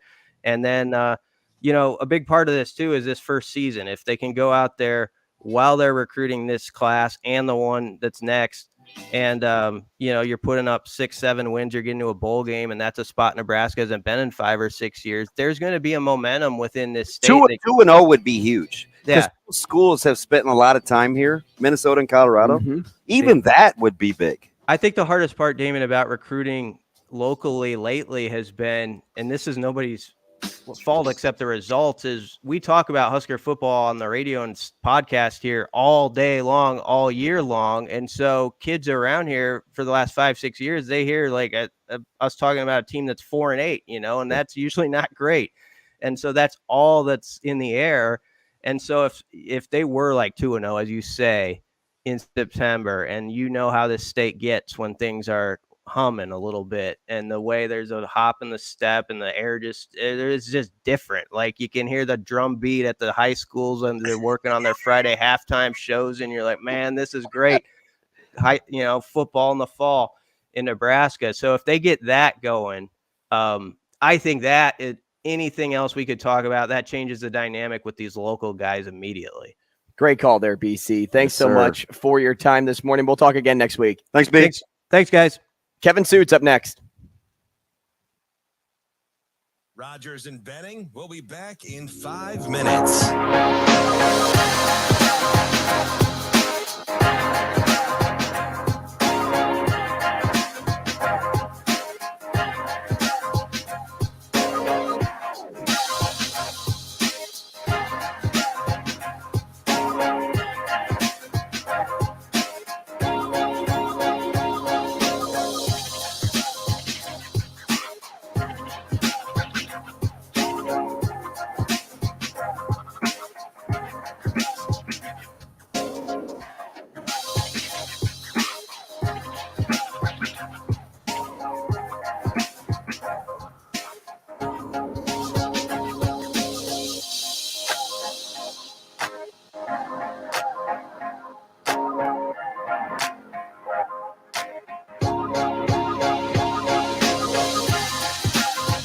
Rogers and Benning will be back in 4 minutes.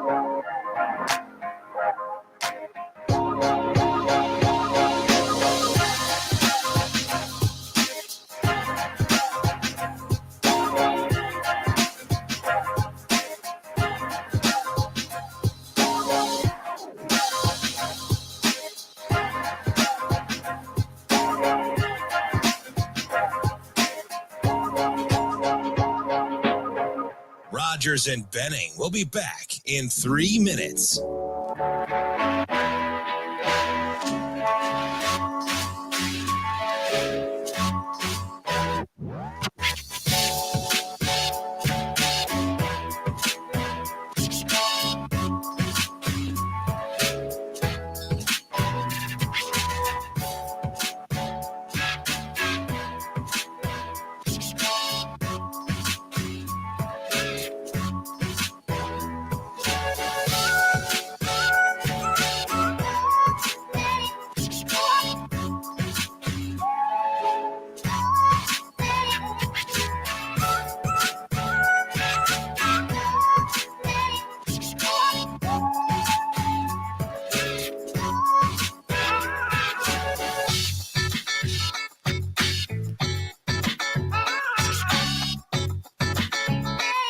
Rogers and Benning will be back in 2 minutes.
Coffee and Cream with Rogers and Benning on Hail Varsity Radio.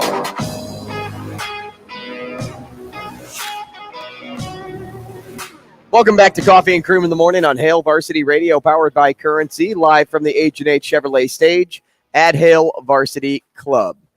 Wherever you catch us, 590 here in Omaha, live on Twitter, live on YouTube. We appreciate you joining the show each and every day, and we appreciate Kevin Sjuts joining the show every other week. He's the sports director at 1011 Now. We welcome in Kevin now. Good morning, Kevin Sjuts. Good morning. How you doing? I'm doing well. How are you guys? Good. We're hanging in there. I can't wait for this news, Kay, because, and I guess we won't know, but I saw a couple of local high school coaches this weekend, and at their respective schools. Sauter teased it last Friday.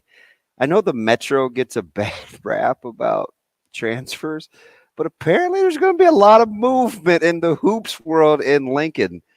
Excited, eye roll, believe it when you see it without naming names, like major movement in Lincoln. Are you hearing that?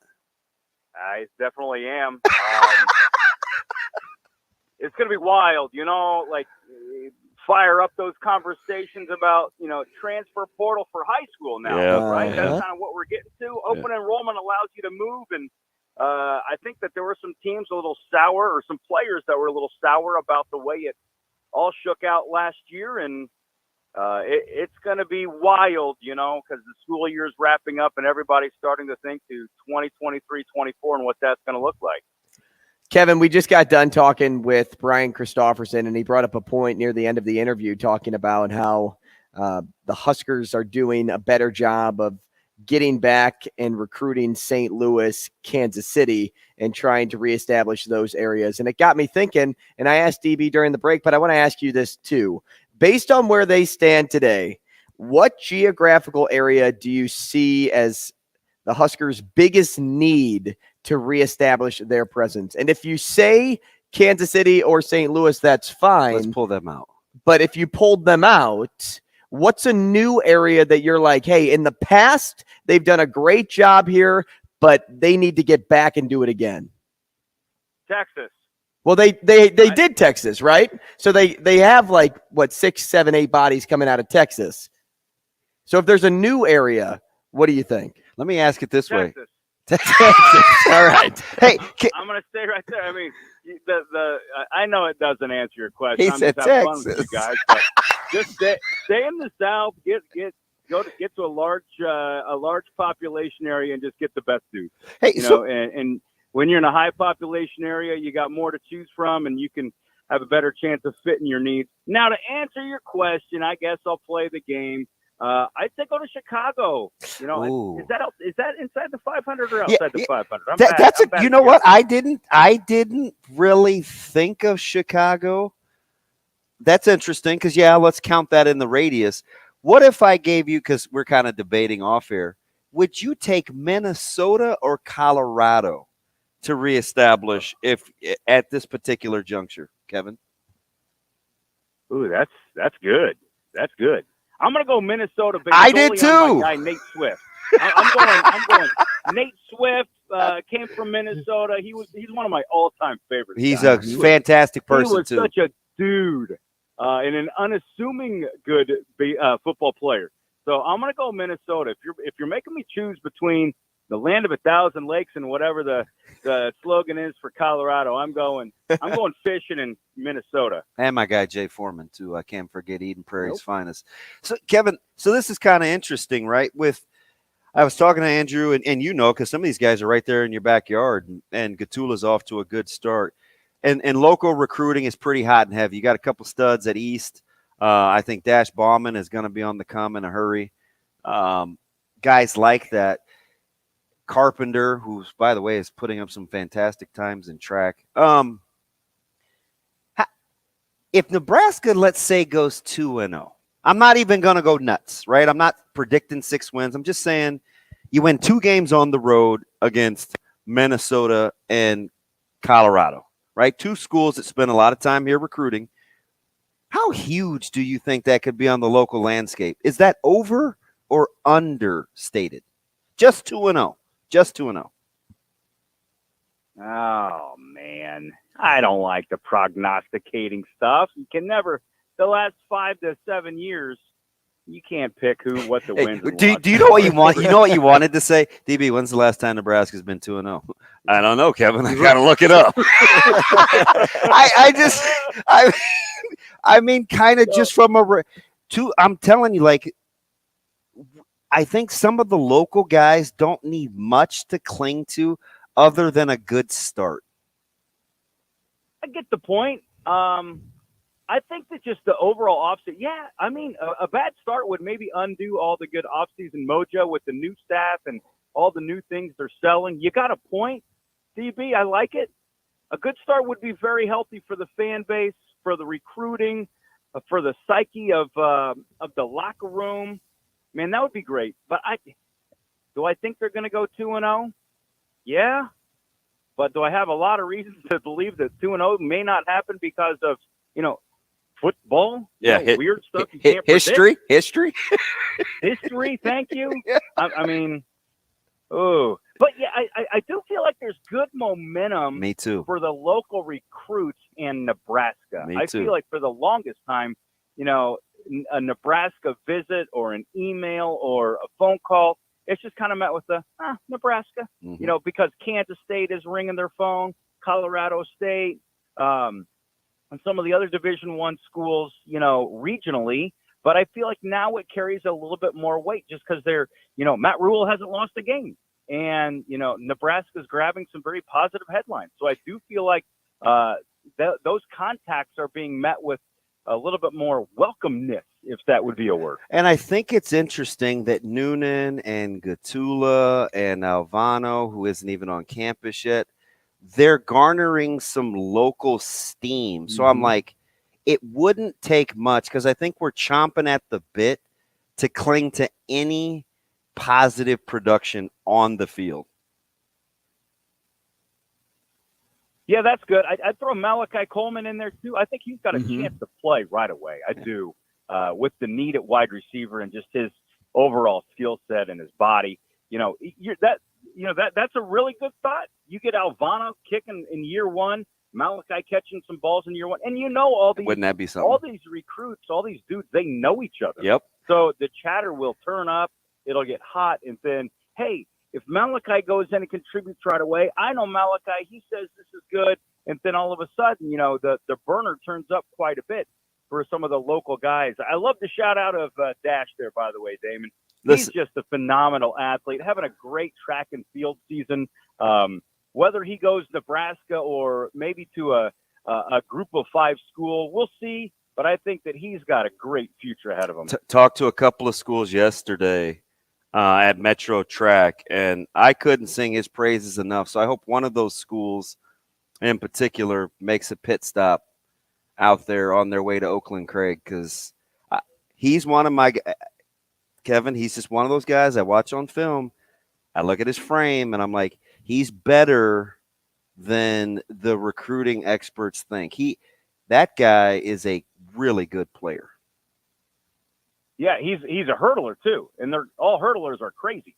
And so he's got the right mindset. You don't run the hurdles if you're a timid dude.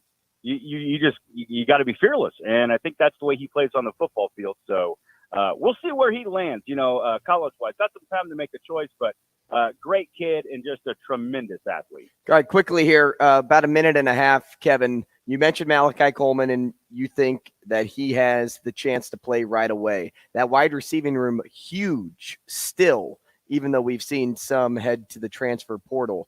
Where do you see those numbers shaving down to? And if Malachi is to jump as high as you think he will on the list, will he be at 1, 2, 3, 4? Where I see Malachi fitting in terms of the depth chart, is that what you're asking? Yep, exactly. Man, it's hard to put him above a guy like Billy Kemp. Or Marcus Washington. I put him at like the 3-4 line. They're going to use tight ends. Fedoni's not going to play like right squeezed up against the line. They'll put him in the slot, I believe. And so I'm going to put him like at a 3-4, but I could see him being, carving out a role. Maybe he's a third down guy that they'll try to stretch the field with while they sneak a guy like Kemp or one of those other fellas underneath, so I think he's got a chance to see the field. I really do. And if he has success right away, he could carve out a nice little role to help the team. Kevin, I'm going to try to bump into you because I'm in Lincoln enough. You strike me as the type of guy that's sitting on a ton of information, and it just the hamsters are just running in that wheel in that head of yours, man. Captivating to say the least. It's all good, man. Appreciate you. Kevin, thanks so much. All right, be well, guys.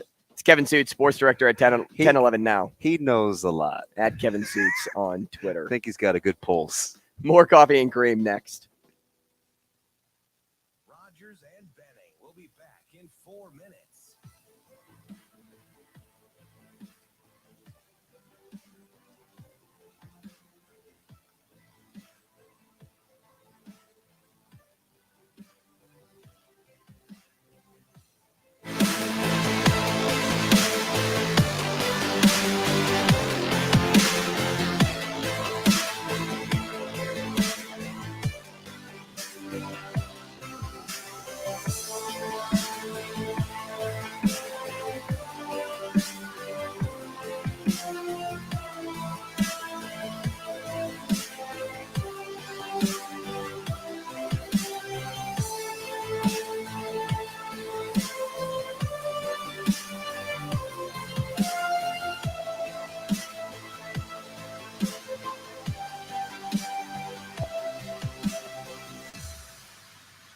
Rogers and Benning will be back in 3 minutes.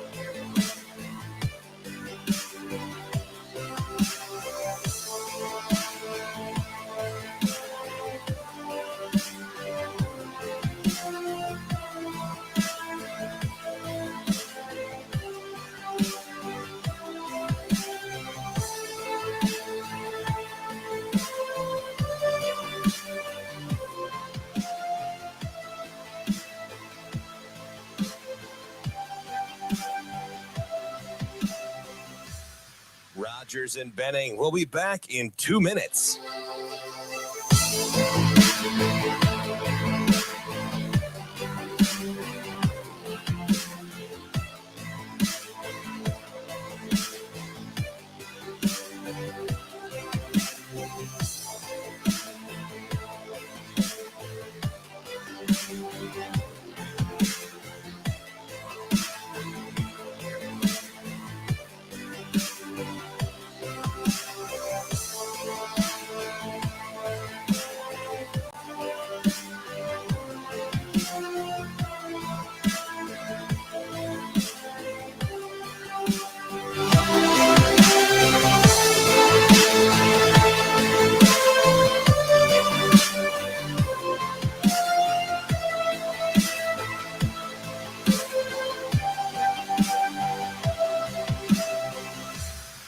Rogers and Benning. We'll be back in 1 minute.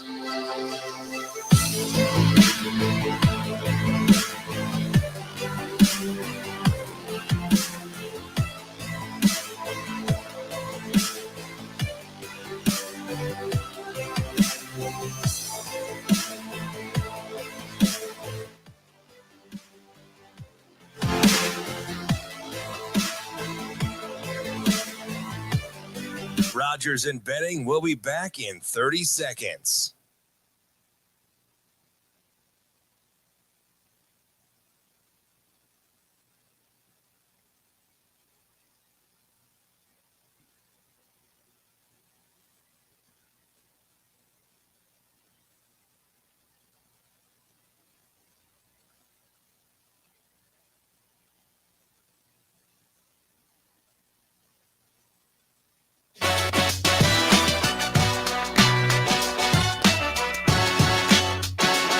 Coffee and Cream with Rogers and Benning on Hail Varsity Radio.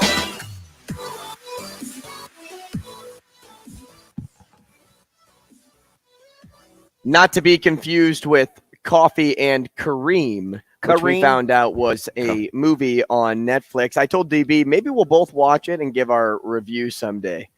I think that'd be fun. Coffee Sadie hit me up with that in the DMs. He's a funny dude. He was in town. This probably a couple months ago. He and the fam ate here. Had a good experience on a Saturday night. Good guy. Got to take him with a grain of salt though, because he's kind of nuts.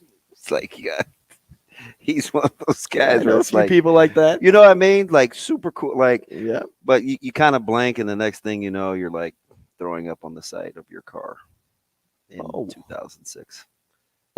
Adventurous. I like it. I mean, I don't know if that. At least that's hypothetically speaking, of course. Hey, why is my TL parked diagonally? I don't know. We'll play Two for You at 9:30, so get your calls in for that. Two for You presented by Digman's Collisions Center. We will also talk to Tony Mejia, NBA columnist at Gaming Today, and the Gold Sheet at 9:45, and that's where DB can really release all of his thoughts. NBA thoughts. All your NBA thoughts. I want to release them on you. On what we released the Kraken. What did ESPN do yesterday? MVP'd for Embiid. MVP'd. Yeah. Joel MVP'd. MVP'd. Well, as he's named MVP in the worst news yesterday. We buried the lead the other day with Chris Paul getting hurt. Weird. Good thing they got 3 days off. Mm-hmm. Still have no idea what Monty Williams was doing. But Jokic was just like, I can't score. I'm not dominant. I don't take games over. I pad my stats. Is that right? Yeah, okay. Take this 97-87 L. When the Suns only score 87 points, that's a problem. Now, okay, question for you. Okay, I'll see if I have an answer. And hey, Shane, where did Kurt go? Yeah, Kurt, give us a call back. We saw that you were on hold, and then during the break, you went away. I think he went to release the Kraken. Oh, God. Nice. His line yesterday. Who says that? Bunda Kraken. Bunda. Hey, okay. Up 1-0 in the series. My lips are so dry. And you know, maybe Embiid's ready to go. So Shams is reporting it may be more serious than we think. Do we believe Shams? Or is it a sham? Okay, so I want to ask you, do you think the 1-0 lead buys the 76ers time to bring Joel back when he's 100% ready? Or do you put the foot on the gas right now and take advantage of being up one game? Good question. I don't think you're going to win 2 in the Garden anyway. So I would rest Embiid one more game. They say the series doesn't start till you win one on the road, so it's officially started for the Celtics. Mm-hmm. But listen, if he's struggling, let it ride and see what happens. Like I'm not saying take anything for granted. I'm just saying don't jeopardize a 7-gamer in game 2, right? Because this one could go a while, especially if fake fat suit guy continues to keeps chopping. Dude, I don't know if he has this competitive stamina to hang in there because he made his statement. So we'll see if he's like content that he showed the world, or will he double down, right? Competitive stamina, which Coach Rule talks about all the Harden time. could either drop another 45 or he'll go shoot for he'll go 4 of 19 and you'll be like, he'll shoot there's that guy. So he won't shoot lights out, but he'll shoot as much as he can, and he'll end up with 12 points. Yeah, let's hope that doesn't roll. But that's we'll see what happens tonight. Boston, it's a weird team. We got into these great debates. Defensively, they should be so much better. We got into these great debates about talented versus useful, right? And I don't know. Tatum is in a weird category. Is he not in the talented category? Well, he's uber talented. Okay. It hasn't produced a lot of results yet. In the playoffs. They should win more. Right. In the regular season, he produced a ton for that team. But so is that going to be your... No, I'm not latching on to regular season. Yeah. But So in the playoffs, like for what has it yielded you, right? Right. And he's not Kyrie yet because he's younger and he's got more time. But you got to be better than that down the stretch. And I'm not absolving Jaylen Brown of any sin. Yeah. But he held his own. He missed 2 shots, right? Mm-hmm. He shot 80% from the field, but this is must win, obviously. Must Well, win. you have to take advantage when Joel's not there. How do you give up 119 points to a team that doesn't have Embiid? Like that unto itself is inexcusable. Right. Inexcusable. Mm-hmm. And they know that. That's what they're talking about. But Tatum can't go 14 of 25 and Jaylen Brown 8 of 10. Like that's not the recipe. Mm-hmm. And Marcus Smart's got to figure out how to do more with the ball instead of just being out there for defensive purposes. So I saw a stat the other day. I'm 90% sure, and I wanted to go back and double check. PJ Tucker played 37 minutes. Okay. Not one field goal attempt. A 0 stat line. No, he had a stat line. That's what I'm saying. Like 0-0. Yeah. So he had rebounds and assists, and so he wasn't goose egg. Didn't take one shot in 37 minutes.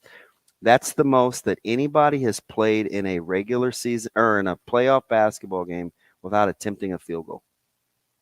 How does that happen? I don't know. Right? How does that happen? Even Kurt Rambis, AC Green, like John Sally, like role players that weren't really scorers. You still shoot the ball 4 times. Dude, Brad Sellers was getting up shots. Okay. So Dennis Rodman would have a field goal attempt.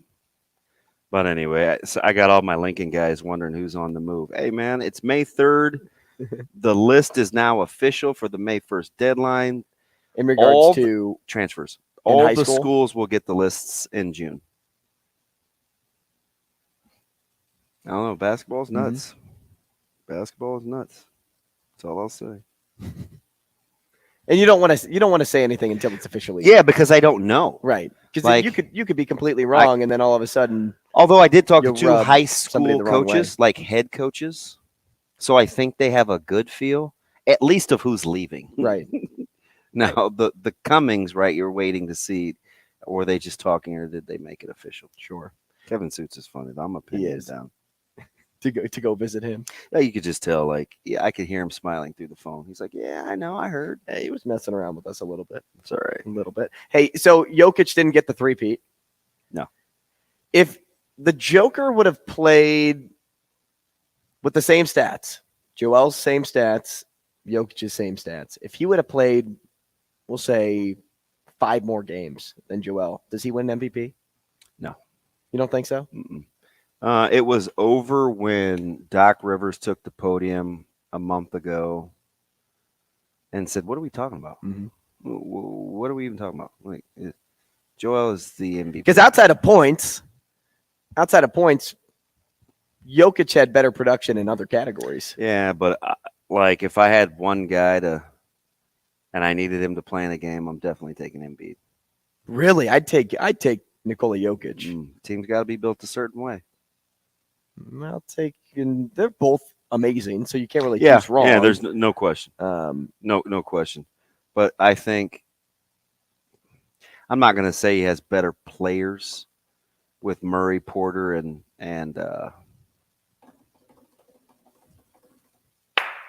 forgetting my other guy from the Nuggets. No disrespect. Caldwell Pope. Yeah, KCP. Mm-hmm. Omar. No, Omar's coming. Travis. No, not Vokalek. Nope, not Wyatt. on that team. Nope, not Wyatt. Caleb. Tanner. Nope. Benning. No. Lincoln too. Riley or Kennedy. Garrett. Snodgrass. Henry. Ford. Prohaska. Sure. Who, by the way, could be pretty good too. Another guy that's on my radar at Elk South. Young guy. But would I take that over Harden and Maxey? Yeah. I would take Jamal, Michael Porter. Me too. And me too. Caldwell Pope. Yeah. So yeah, you could say he's playing with the better team. And he plays in the Jokic, plays in the tougher conference. I think Jokic is more consistent than Embiid too. So I like the consistency factor there. Huh? Mm-hmm. Like his stat lines across the board, consistent player. Ooh, I don't know. Like you'll see fluctuation in his points, but the majority of his game is very consistent. Oh, is that a hot take? Could be. I don't know. Could be. I don't think so. I don't think that's that crazy to say. You man. Jokic more consistent in establishing his presence than Joel Embiid. I think so. I'm going to have to think about that one. I'm not going to die on a hill yet.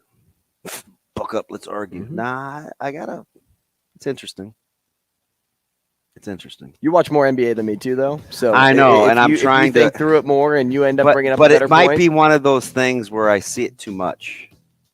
I see Jokic get the ball. I pencil Embiid in for 25 and 10 every night. I see Jokic. How many assists does Embiid get? Not enough. I think 4 maybe. Right. And I'm going off the top of my head. And what does Jokic average? Like 8, 9? I'm going off the top of my head. You're testing me here a little. And we'll have our expert up next. Oh, Tony Mejia, he'll ask. He's at 9 now? Yeah, he's got to move to 9. He just got moved. All right. Which makes more time for us. Oh, now we can get a question answered, too. Cameroon's finest, Joel Embiid. We'll be back. It's Cameroon. Rogers and Benning will be back in 4 minutes.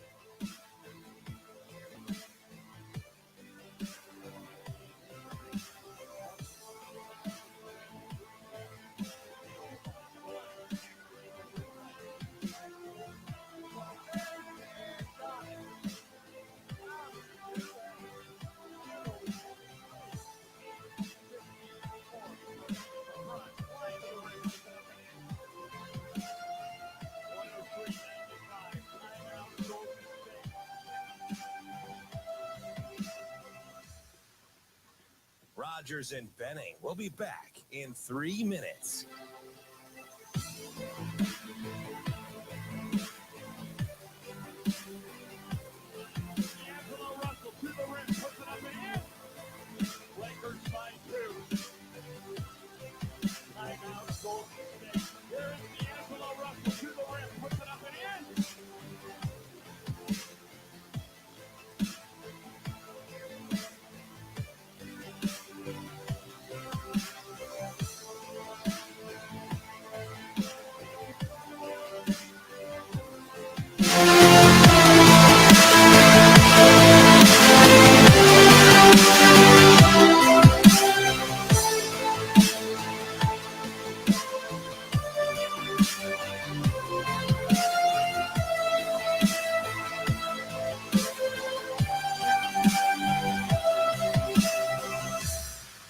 Rogers and Benning will be back in 2 minutes.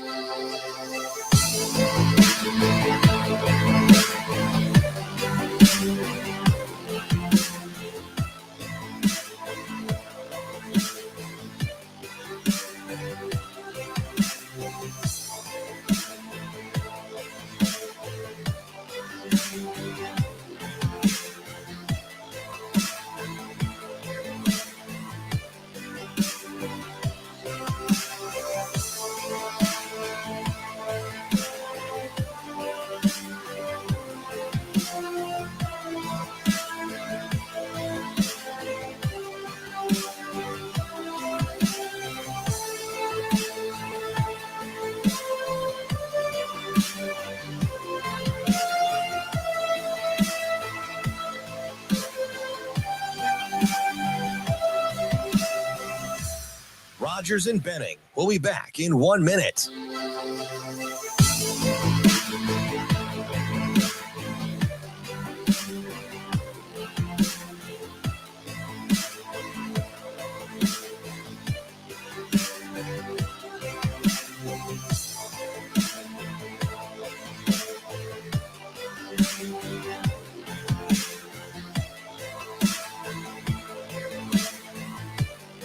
Rogers and Benning will be back in 30 seconds.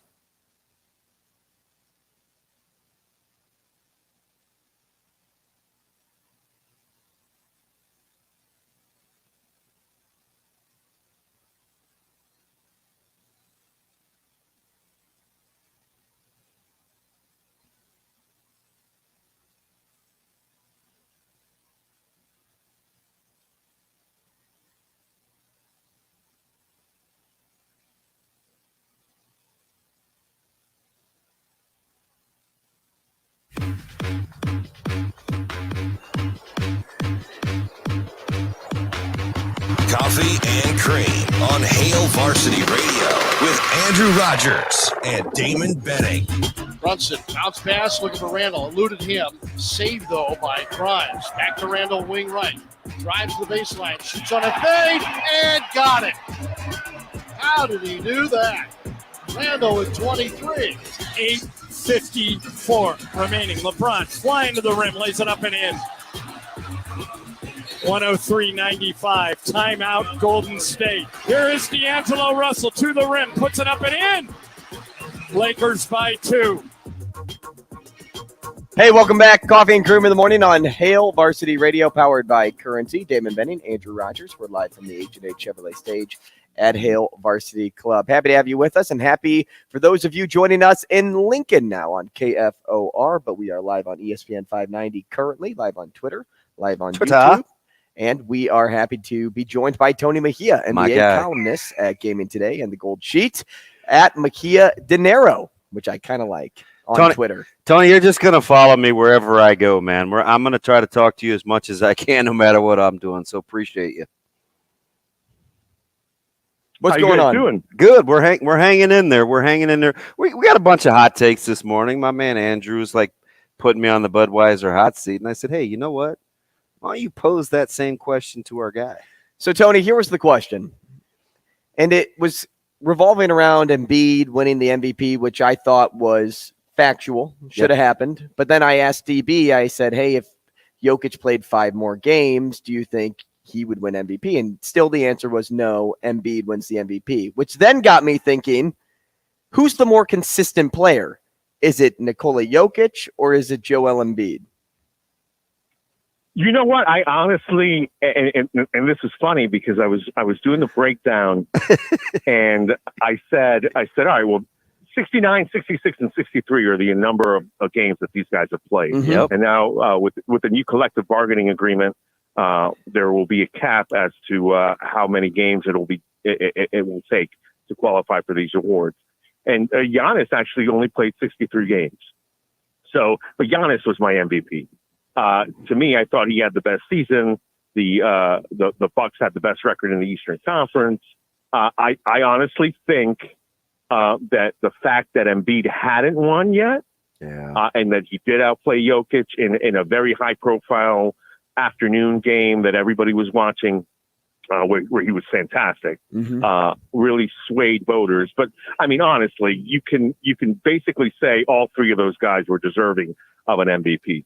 Jokic, best team in the Western Conference, driving force. He's going to shatter every triple-double record known to man by the time his career is over. Giannis was the most dominant player as far as I'm concerned, but he did only play 63 games. And then you have actually Joel Embiid, who played 66 games. And I don't think that this was his best season. So I honestly do think that at this point, he was rewarded for not having one. So let me ask you, like, all right, we owe him this. Let me ask you something here, Tony, 'cause along those lines, how much of, and you kind of alluded to it, but we should know better. So I'm with you, right, where we take Giannis for granted. He's already won it. We take Jokic for granted, right, pencil him in for darn near a triple-double every night. If we know that we shouldn't take those kinds of performances for granted, and we talk about them on talk shows and podcasts, why does it still happen that we just take those guys for granted? I mean, I honestly don't know, to be honest. I think that the way that the NBA does its awards, and mind you, I used to vote. Yeah. Like I had a vote. I voted for Dirk Nowitzki, I think, one year when he was the MVP. I think it should end. I think the All-Star voting is stupid too. I mean, we're basically giving way too much power to writers and fans, where it should be given to your peers. I mean, like, honestly, every team should have a delegate that votes for these awards that maybe captures the voice of the entire team, because you know who you're guarding, you know who you're game planning for, you know who gives you issues, much more than writers. And again, I'm a writer, and definitely much more than fans. So I think that needs an overhaul. Bottom line, though, I mean, your question in terms of, I guess it was Jokic. Like, look, the Sixers have actually fared pretty well. I believe it's 13-6, maybe 12-6, something like that. Right there. Without Embiid. Now, does that mean that they're a better team without Embiid? No, absolutely not. They're a 10-point underdog tonight because Embiid's probably not going to play for a reason. That's Memphis and Ja too, right? They have a great record without Ja, but you'd rather play with him than without. Yeah, absolutely. And again, like, I mean, if you look at Suns Nuggets, if Jokic wasn't part of the equation, the Suns would be a double-digit favorite. If you look at Giannis has missed time in this postseason, and the Bucks were lost without him. So, I mean, these are the cream of the crop in the NBA, but I honestly don't think you can separate them. And the fact that Joel Embiid was your MVP last night, I think was a payback issue. Like, all right, well, you've been one of the best players in the world for the last few years. We've slighted you. Now here you go. Because did the Sixers win anything? Did I check? Did I miss something? The Sixers win the Eastern Conference #1 seed? No, they did not. The Sixers win the Atlantic Division? No, they did not. So strictly favoritism. My guess is that you think Embiid's 18-19 season was his best season, the 27-14. Or I think he went 27-14, 27 points. Tony, you think Embiid's best season, when you said it wasn't his best season, you think it was at the 18-19 season? I'm sorry, you guys are coming in a little low. I can't hear you. Oh, sorry. Hey, so do you, my guess is you think Embiid's best season is the 18-19 season when he went 27-14 a night? I didn't hear that, but do I think Embiid plays tonight? No. It's I said you said this wasn't his best season. Do you think his best season was the 18-19 season? Oh yeah, no. I mean, like, is this his best season? I mean, he was great, but I mean, he played 66 games. He really did well. The Sixers did well, but again, they didn't win anything. And like, You're not the number one seed in the Eastern Conference. The one thing that I think that he did that captured everybody's attention was that afternoon. It was either a Saturday or a Sunday against Nikola Jokic, where he basically won the game in the final 5 minutes, and he was dominant. Hey. And look, Joel Embiid is fantastic. Like, I actually had this conversation this morning with somebody. Look, the fact is that what James Harden was able to do the other night without Joel Embiid, without his pick and roll partner, is an indictment of these Boston Celtics. Yeah. Because they've been so inconsistent throughout the second half of the season. Look, you look at the NBA injury report, and this is something that I do religiously because you have to during the regular season. Like, you know, at noon, half the team is questionable. Like on every team, they are completely healthy, 1,000,000%.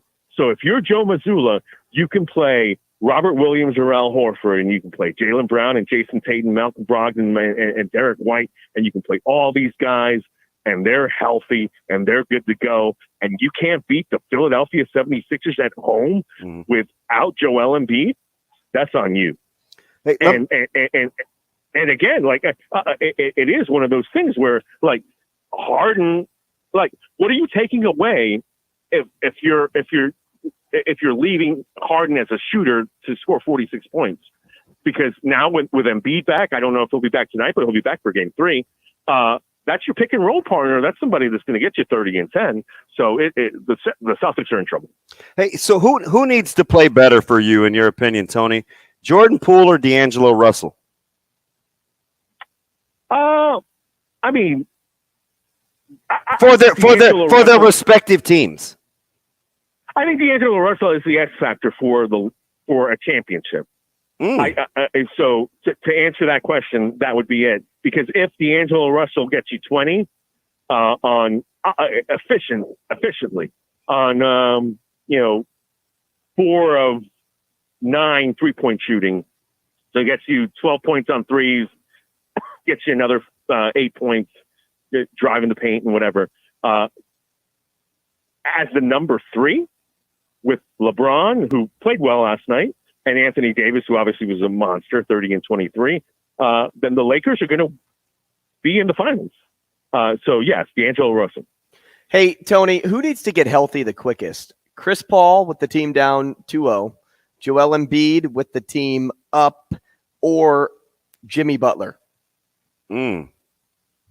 Well, I mean, like, at this point, I think Chris Paul is trying to find his way in this new mix that is the Phoenix Suns. And I've actually played in the first 2 games of this series successfully, because I was on the Suns. So I was not successful on the side, but I was successful on player props under 8.5 assists. And he had not done it at all in any of the regular season games that Durant played in. And then he had done it just twice in the Clippers series. He had a 9-assist game and a 10-assist game.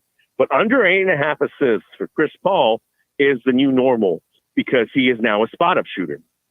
Devin Booker initiates that offense. I mean, Devin Booker is the assist guy. Devin Booker is the scorer guy. I mean, like you saw last night, 35 points and 6 assists. And then you've got to have Kevin Durant in that mix as well, initiating offense. Suddenly there's no room for Chris Paul, unless it's down the stretch in a tight game, to do what he does. So I think the Suns need to figure it out, but that golden opportunity missed last night, man. They had an opportunity to win that game and go back 1-1. I still like the Suns in the series. I still like the Suns in 6. So I think the Suns win the next 4 games, because Denver's a little, I mean, I don't know. I don't buy them. But as far as taking care of business the way they needed to, the Nuggets did. Going forward, cap space included, Tony, would you rather be the Dallas Mavericks or the Cleveland Cavaliers? I would rather be the Cleveland Cavaliers by 1,000,000. Are you crazy? Like the Dallas Mavericks I guess they're going to keep Kyrie. I guess. All right. So you've got. So you realize by saying that by a mile that Luka Doncic will be probably the most overrated stat sheet stuffer in the NBA next year. If you say by a mile. Damon, I just think you lack rim protection. Okay. Like honestly, who is protecting the rim for the Dallas Mavericks? Did you watch Cleveland's offense against the Knicks? No. Yes, absolutely. Look, Cleveland was my biggest whiff. I thought they'd beat the Knicks, and I thought that Jared Allen and Evan Mobley shrunk against Mitchell Robinson. Well, would you rather play ISO ball or not be able to shoot? Yeah, no, I hear you on that, but at the same time, you still have Donovan Mitchell and Darius Garland. Yeah. In Dallas, you have Maxi Kleber and Dwight Powell as your pseudo centers. Yum. Like you don't really have a center, and then you've got Luka, who's not going to defend anybody, and Kyrie, who's not going to defend anybody. And the one thing that you heard Luka Doncic say before the transaction went down was like, please don't trade Dorian Finney-Smith. Yep. That's my friend. Yep. And he can defend everybody. And they traded him. So I think the Mavericks are in serious issues. We're talking to Tony Mejia, NBA columnist at Gaming Today and the Gold Sheet at Mejia Dinero on Twitter.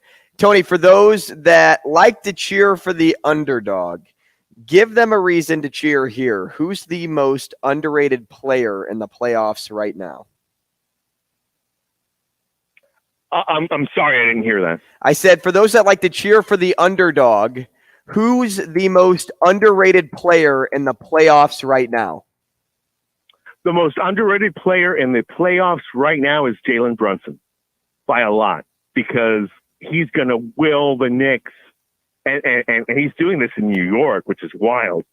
He's going to will the Knicks to an Eastern Conference Finals, because bottom line, we saw what they did last night. And I kind of hedged this on my Twitter account, but like they were favored by 6.5 yesterday. Won by 6. Josh Hart broke my heart.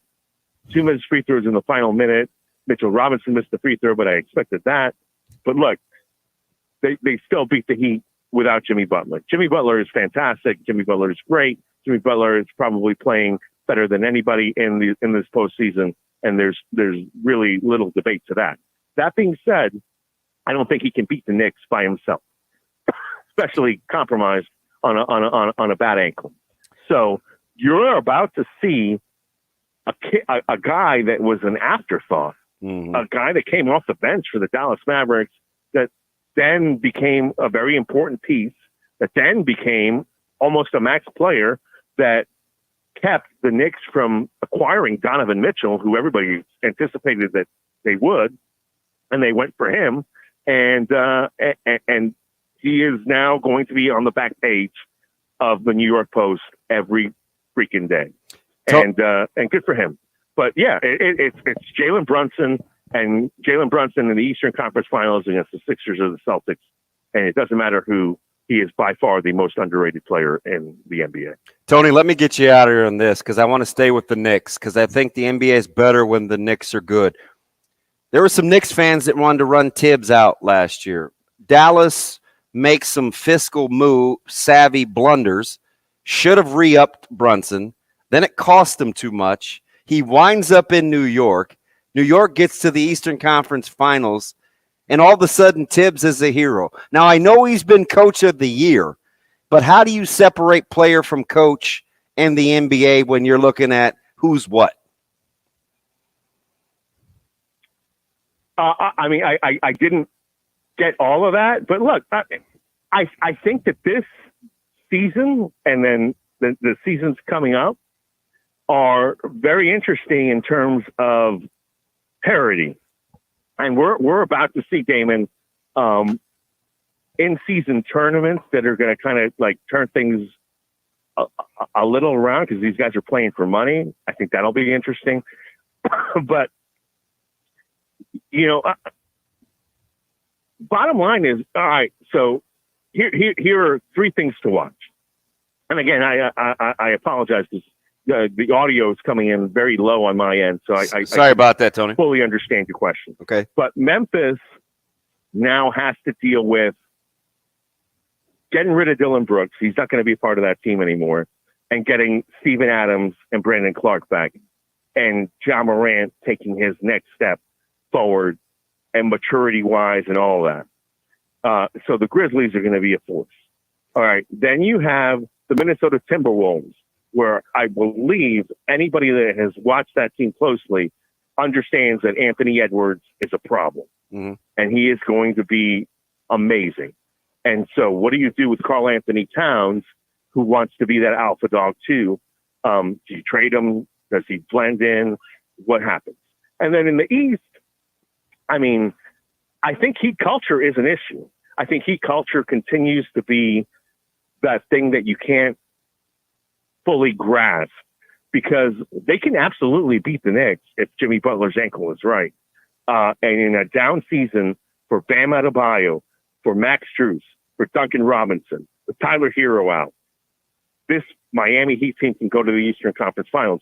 What can they do next season? Simple as that. Tony, we appreciate your time, man. Thanks so much. We will talk again soon. Thanks, Tony. Appreciate you guys. Thanks. That's Tony Mejia, NBA columnist at Gaming Today, and the Gold Sheet at Mejia Dinero on Twitter. Shane, how are our levels now? Are they good? Because I had to turn Tony way down.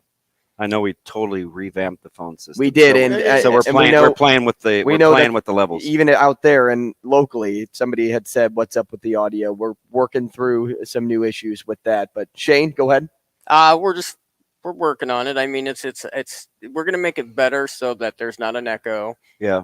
That the listeners. So, and when we did that, it on the back end of it, we'll have some adjustments to do. I think we needed a show to figure out what the audio levels are going to need to be with a new phone system. Right. And it's tough to do when you're not, when you're sitting on this side and you're not on the phone talking to you guys, you're not hearing what they're hearing. You're not like the guy that was on StreamYard that said, "What's up with the audio levels?"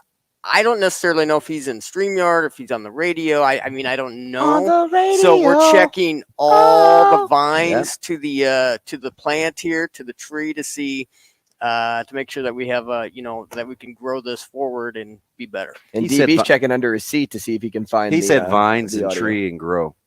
Maybe he's an arbologist. Oh, are we on the ologist train or is it just ist? Ist. Is it just like arborist? Like I said, Sean Padden should be an economist. Sean Padden should be an economist. And when Michigan Lance comes on, he screams over the stream. I have to turn my phone way down as my coworkers jump. So somebody else said that too. They're like, "Why does Michigan Lance talk so loud?" And I told Robbie, I said, we're his brothers, man. Being loud is our defense mechanism. And we're adjusting for that. Yeah, you just crank Michigan. Just put Michigan Lance on mute. Ooh, turn him all the way down. He's like, "Hey, can you guys hear me okay?" Yeah. Hey, when he was arguing with me yesterday about Tupac, I was about to put him on mute. Oh, were you? And he said, "Why am I arguing with Shane?" Yeah, that was pretty funny. That was funny. That was good. Well, we appreciate Tony and him working through the kinks with us and everybody out there working through the kinks today. Did you think, and I know you said Sam, you were messing with Sam about the hot take with the 5-game series versus 7 and whatever. Mm-hmm. Right. Are you more convinced now more than ever that 7 games is the way to go when you see what's happening in the NBA and the NHL? Absolutely. Like 7 games is fine. I almost wonder if 7 games should be what Major League Baseball does. Well, I certainly don't like the wild card one and done. No, I hate that.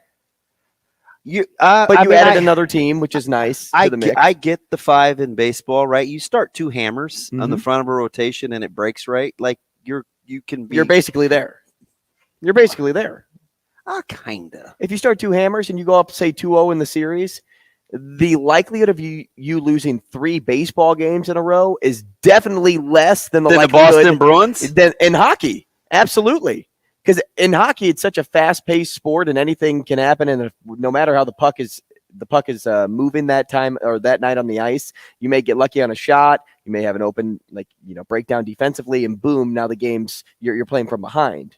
You don't really have that in baseball because you have to go around 4 bases rather than just one defender. Yeah. So I'm on the side of why not? You already made the season 162 games, and you're just going to shave off 2 in the DS series. What are we doing?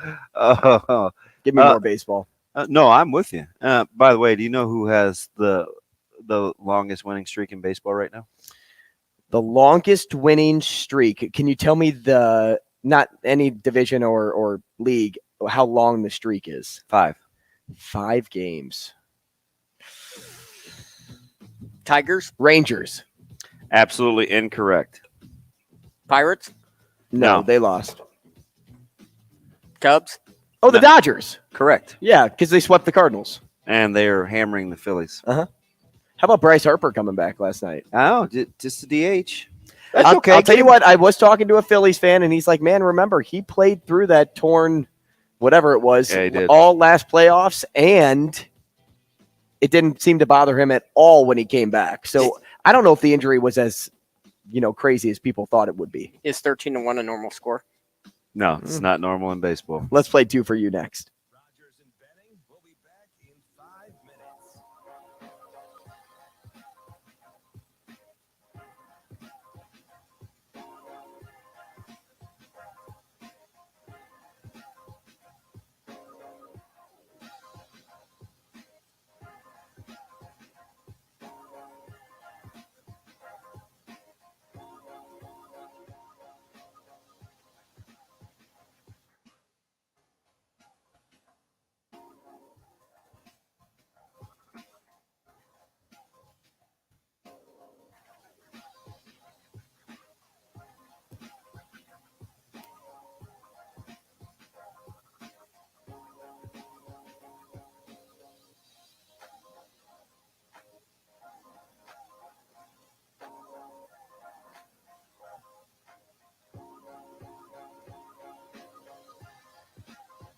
Rogers and Benning will be back in 4 minutes.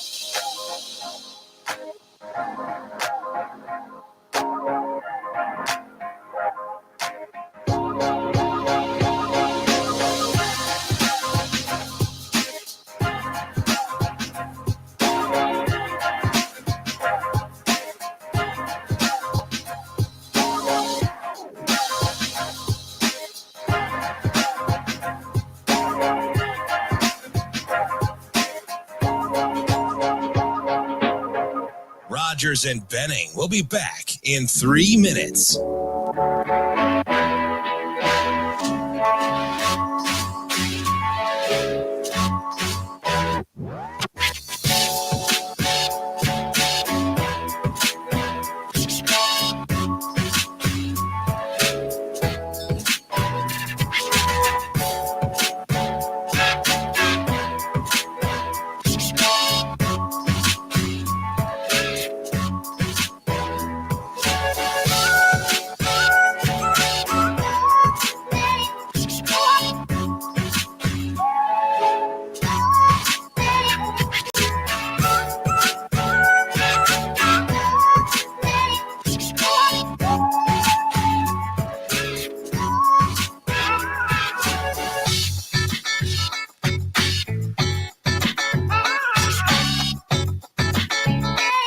Rogers and Benning will be back in 2 minutes.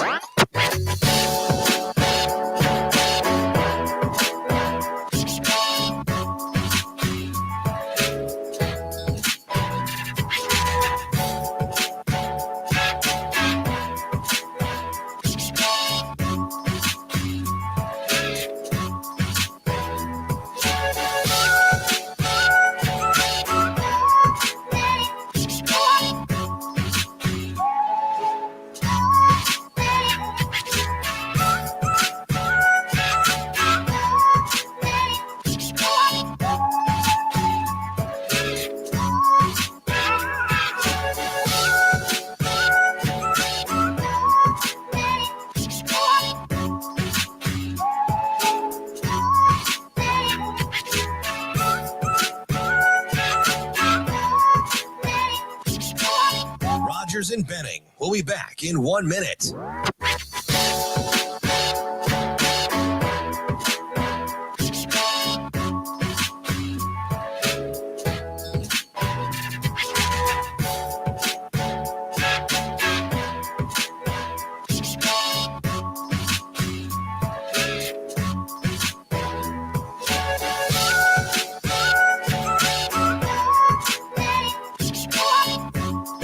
Rogers and Benning will be back in 30 seconds.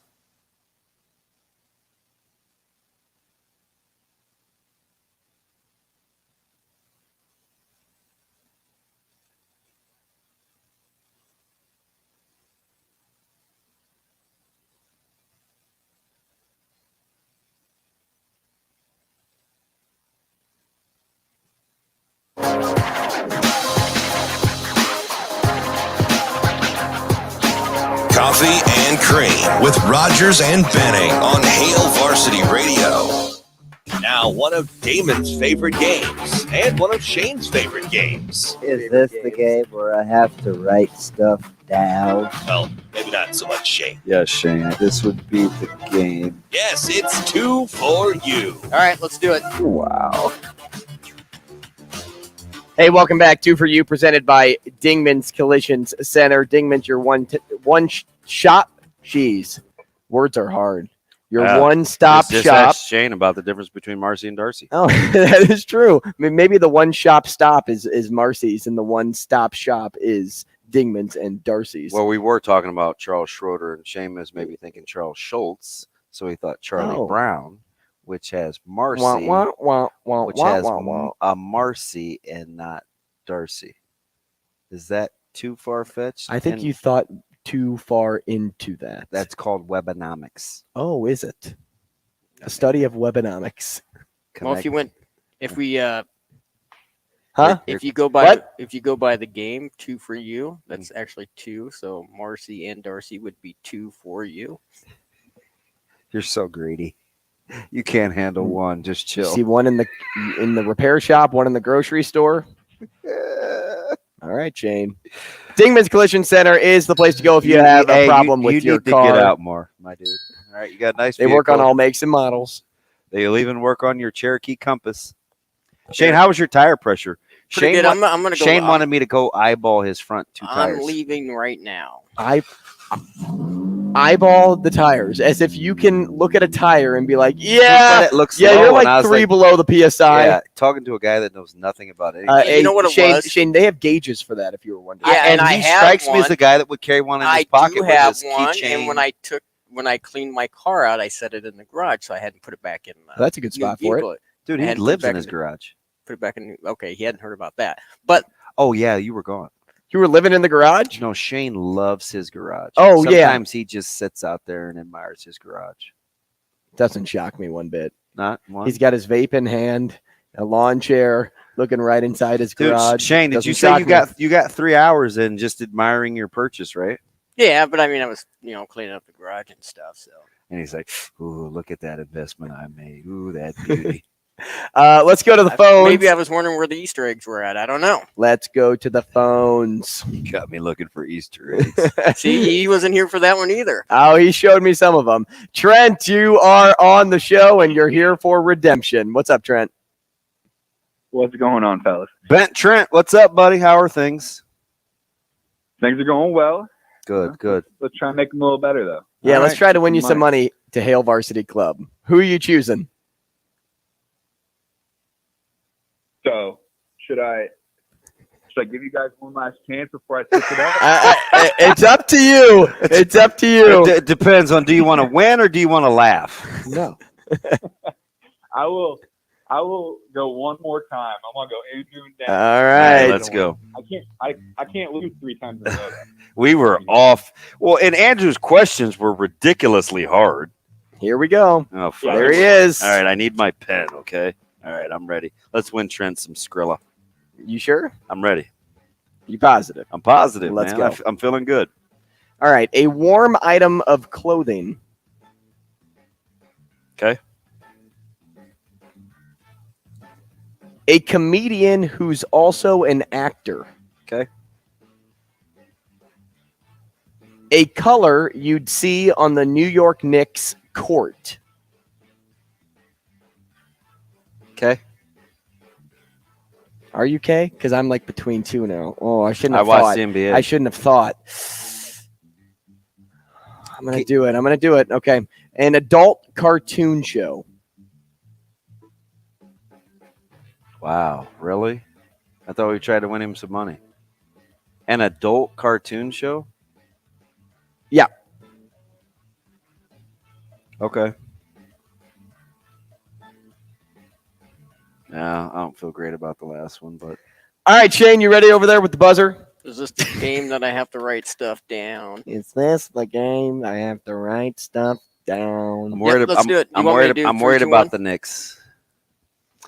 I am too a little bit. Shane, go ahead. All right, 3, 2. Wait, a warm item. The question. A warm item of clothing. 3, 2, 1. Hat. Yeah. Well, Did you hear Trent? Jeez.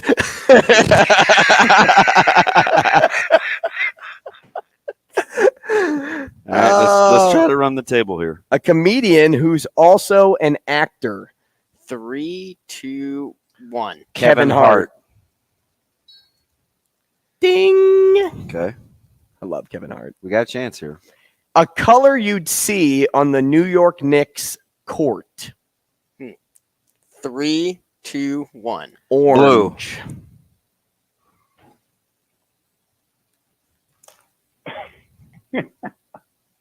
Dang it. I crossed it out. Damon. All right, listen. He goes, Damon. Well, why is that it's mean? your fault. Because You of did the cross writing. it out. Because of the writing. Oh, Because that's Knicks orange all isn't. the way. Because Knicks is. Yeah. So I get Right. it, but so this is I overthought it. Trent, full disclosure, because he watches so little NBA, I figured he would just go the blue trim. I went with the Knicks, like, No, how I know. it's spelled out. And I wrote out orange, and then I crossed it out because he's like, oh. No. Are you saying I got the right answer? I don't know, but let's try to win him. Let's try to win him. Can he win the $10 still? He can if we get this one right. Okay. An adult cartoon show. 3, 2, 1. Family Park. Guy. Oh, that was a coin flip. Dang it. Coin flip. Trent, what would you have said? I probably would have ended up. I don't know. Maybe Family Guy, but that was a coin flip between those two. It was Fudge. Could have Definitely said The with the goat, Simpsons, though. but if I put adult in front of it, I think adult is more South Park. And he wrote Simpsons. I crossed out The Simpsons. Man. Because a lot of kids watch The Simpsons. Trent, I'm sorry, man. all good. Yes, next time it's time to switch it up. Yep. Yeah. Shane and DB next time. No, I want to read. I can read. Thanks, Trent. I can read. Here's my. You want my answers? Yeah, go ahead. Sweatshirt. Okay. Of course. Eddie Murphy. Of course. Guy hasn't been in movies in 10 years. Since 2004. But okay. But I love that guy though. Yeah. No, I heard him. Yeah. And I had Orange. Okay. And then I did have Family Guy. I'm kicking myself over Orange. Yeah. I So am. did you okay, this is probably my fault because I said, ooh, there's two. Yeah. And I Yes. probably made Yes. you think Yes. that I was Because- going to go with the easy one Yeah. over. Because I don't know how much NBA you actually watch. I used to watch the Knicks all the time, especially with Carmelo. That's Oh, why I put Orange first. I love Carmelo. So are you just saying that? I love Carmelo. Do you know secretly I have a man crush on Really? Carmelo? No, he was my favorite player growing up. My two favorite players that don't fit my personality at all in basketball, Carmelo Anthony and Vince Carter. Ooh, Vince Carter. Man, I wish I would have known that. I had a Vince Carter rookie card. I would have just given it to you. Vince Carter is the only professional athlete that I have a jersey of. You are a jersey guy. No, it's a tank top. It's a Raptors thing, and I wore it at the reception when my first marriage at the pool in Just Toronto. admit it. You're a jersey guy. It's cool. I'm not. Be one of us. Shane has his You're tucked fine. in this morning. His jersey? What jersey you wearing? Well, it's not really a jersey, but it is tucked in. It's kind of weird. Shane, what team is that? This would be your Creighton Blue Jays. Yeah, it's tucked in. Oh, look at you. V-neck pullover. Okay, questions? Because the last week I was here before I left, you weren't satisfied with the questions. What do you think of the 4 questions there? You like They those? were tough. Tough, but did you like them? I liked them. I feel like there were like 3 answers to everything, maybe. Like 2, 3 answers. I mean, full disclosure, right? I would probably say coat if I had it to do over again. Mm-hmm. But when you said item, like I'm like, see, that's a problem. I didn't assume the given because if it's cold, you're gonna wear a coat. So I thought it was gonna either be between hat or gloves. Oh, interesting. Yeah. So that's I would consider right, those like I would consider those accessories. Yeah. See, but here's the thing. I don't overthink the verbiage. Right, like. Okay. Yeah. You know what I mean? I'm with you. Everybody always says though, like they get to a certain time of the year, like, oh, it's sweatshirts. You know, it's sweatshirts. No, I guarantee nobody's saying sweatshirts. Amazing Daniel, coat, heart, orange, South Park. So 2 for me, and 3 for me, because I had coat, heart, and orange, and 2 for you. So, well, at least he would have won $10. See, I wish there wasn't a delay ever for the phones because I would let the listener play with one of us. But I feel like we would say it and theirs wouldn't match up at the same time. I don't know what the delay is. Yeah. We got to figure it out. Go sit in the car and I'll talk to you. Sounds great. Okay. I'll do that now. Rogers and Benning will be back in 4 minutes.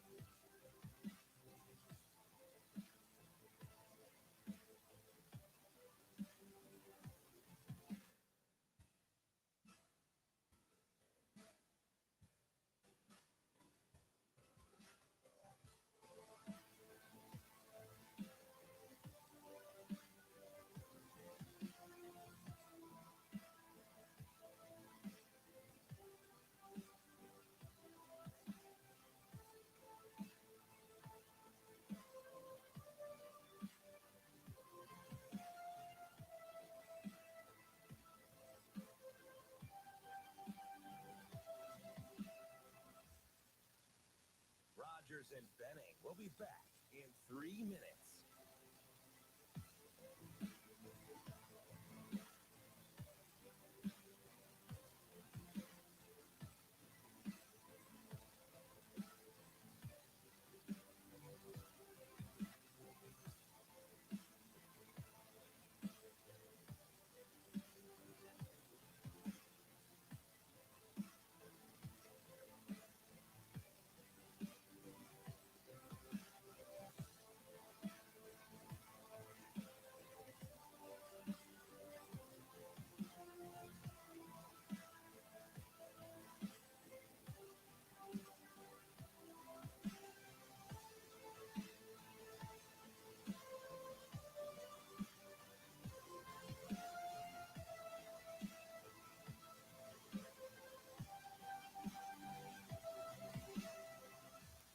Rogers and Benning will be back in 2 minutes.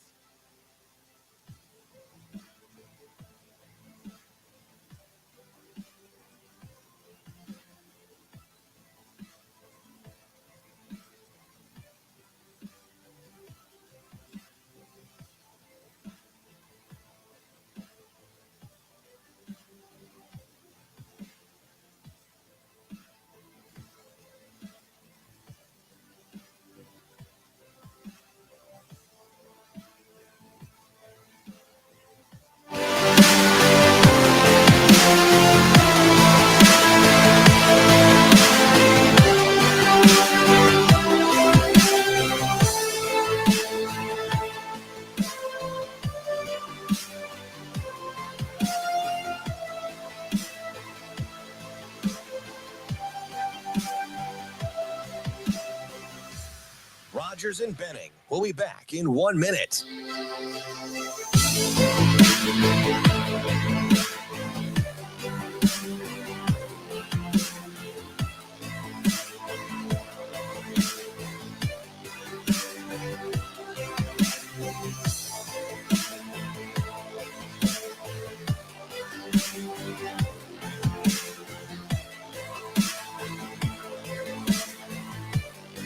Rogers and Benning will be back in 30 seconds.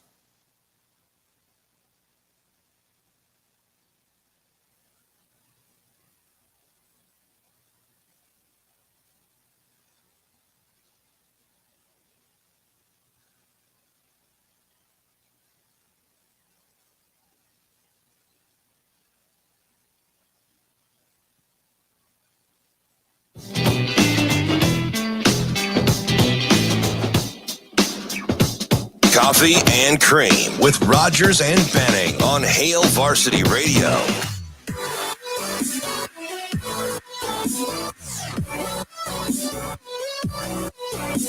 Hey, as we wind this thing down on a Wednesday, it's Coffee and Cream in the morning on Hail Varsity Radio, powered by Currency. I'll take a moment and tell you about Dyer Law. If you have felt any personal injury from conversation today, well, you can give them a call at 402-393-7529, or you can visit Dyer Law to chat with trusted professionals about that injury claim, whatever it is. That's Dyer, DYER.law. If you've been hurt for real in a personal injury accident, you can count on Dyer Law to provide you with a helping hand when you need it. Again, that's DYER.law. Hey, we're 0 for our last 3. I'm feeling injury about not giving Trent money. Like we used and to I'm be, taking it personally. We used to be kind of lockstep. And I think we are. I think we're just in a funk. You know, like the Cardinals right now have a slow start to the season, but they should That's get not hot. a slow start. You have 10 wins. Oh, wait, we're a month in? Oh. So when's Panic? June 1? Panic is when Ali Marmol finally stops talking about frustration. June 1? Yeah. If they aren't a 500 team by the month of June, you're freaking out. You're going to have to go 19-9. Mm-hmm. You're freaking out. How are you going to be 500 in June or by June 1? How? Mm-hmm. Offensively, you have to bring guys in when they're on base. They are one of the worst teams in all of baseball at driving in runners in scoring position. I think they're, if I give the percentage correctly, I think they're 27%. That's their success rate. And I believe they lead the league in most runners left in scoring position. You have to drive runners in because your pitching isn't good enough to have 2-3 runs on the board. They're not. I mean, Mats gave up 4 runs in the first yesterday. Yeah, right off the bat. And your bullpen held it down, though, because I think they finished 5-1? And they're doing okay, right? They're doing fine, but you have to execute offensively, and the Cardinals just aren't. Isn't it funny how I'm kind of saying that pitching really isn't the problem right now, but it's offense? And we're talking about the guy that won MVP last year, the guy that came in third in the MVP race last year. You got Wilson Contreras, who hasn't lived up to his offensive expectation yet. But, I mean, if you look at Yachty and you look at Wilson, they're kind of lateral. The outfield's not producing at all. And you optioned your guy who will Jordan Walker, who will not be Rookie of the Year as they sent him down last week. Quick question: who's the only division in baseball that doesn't have a team with a losing record? Say that one more time. Who's the only division in baseball that doesn't have a team with a losing record? It has to be the AL East. That is correct. Who is currently in last place in the AL? They have, how many games have been played? 31? They're what? They are 16-15. Correct. It's very good. And the Red Sox are 17-14. You remind me of Kerry Wells, Poppy Montgomery. How many wins did the Rays have? 24? You asked me the same question last year, Eddie. So I think I asked you this when I first got here this morning. It's whatever, 6-something. That they're one of 2 teams that have single-digit losses. Correct. How many losses do they have?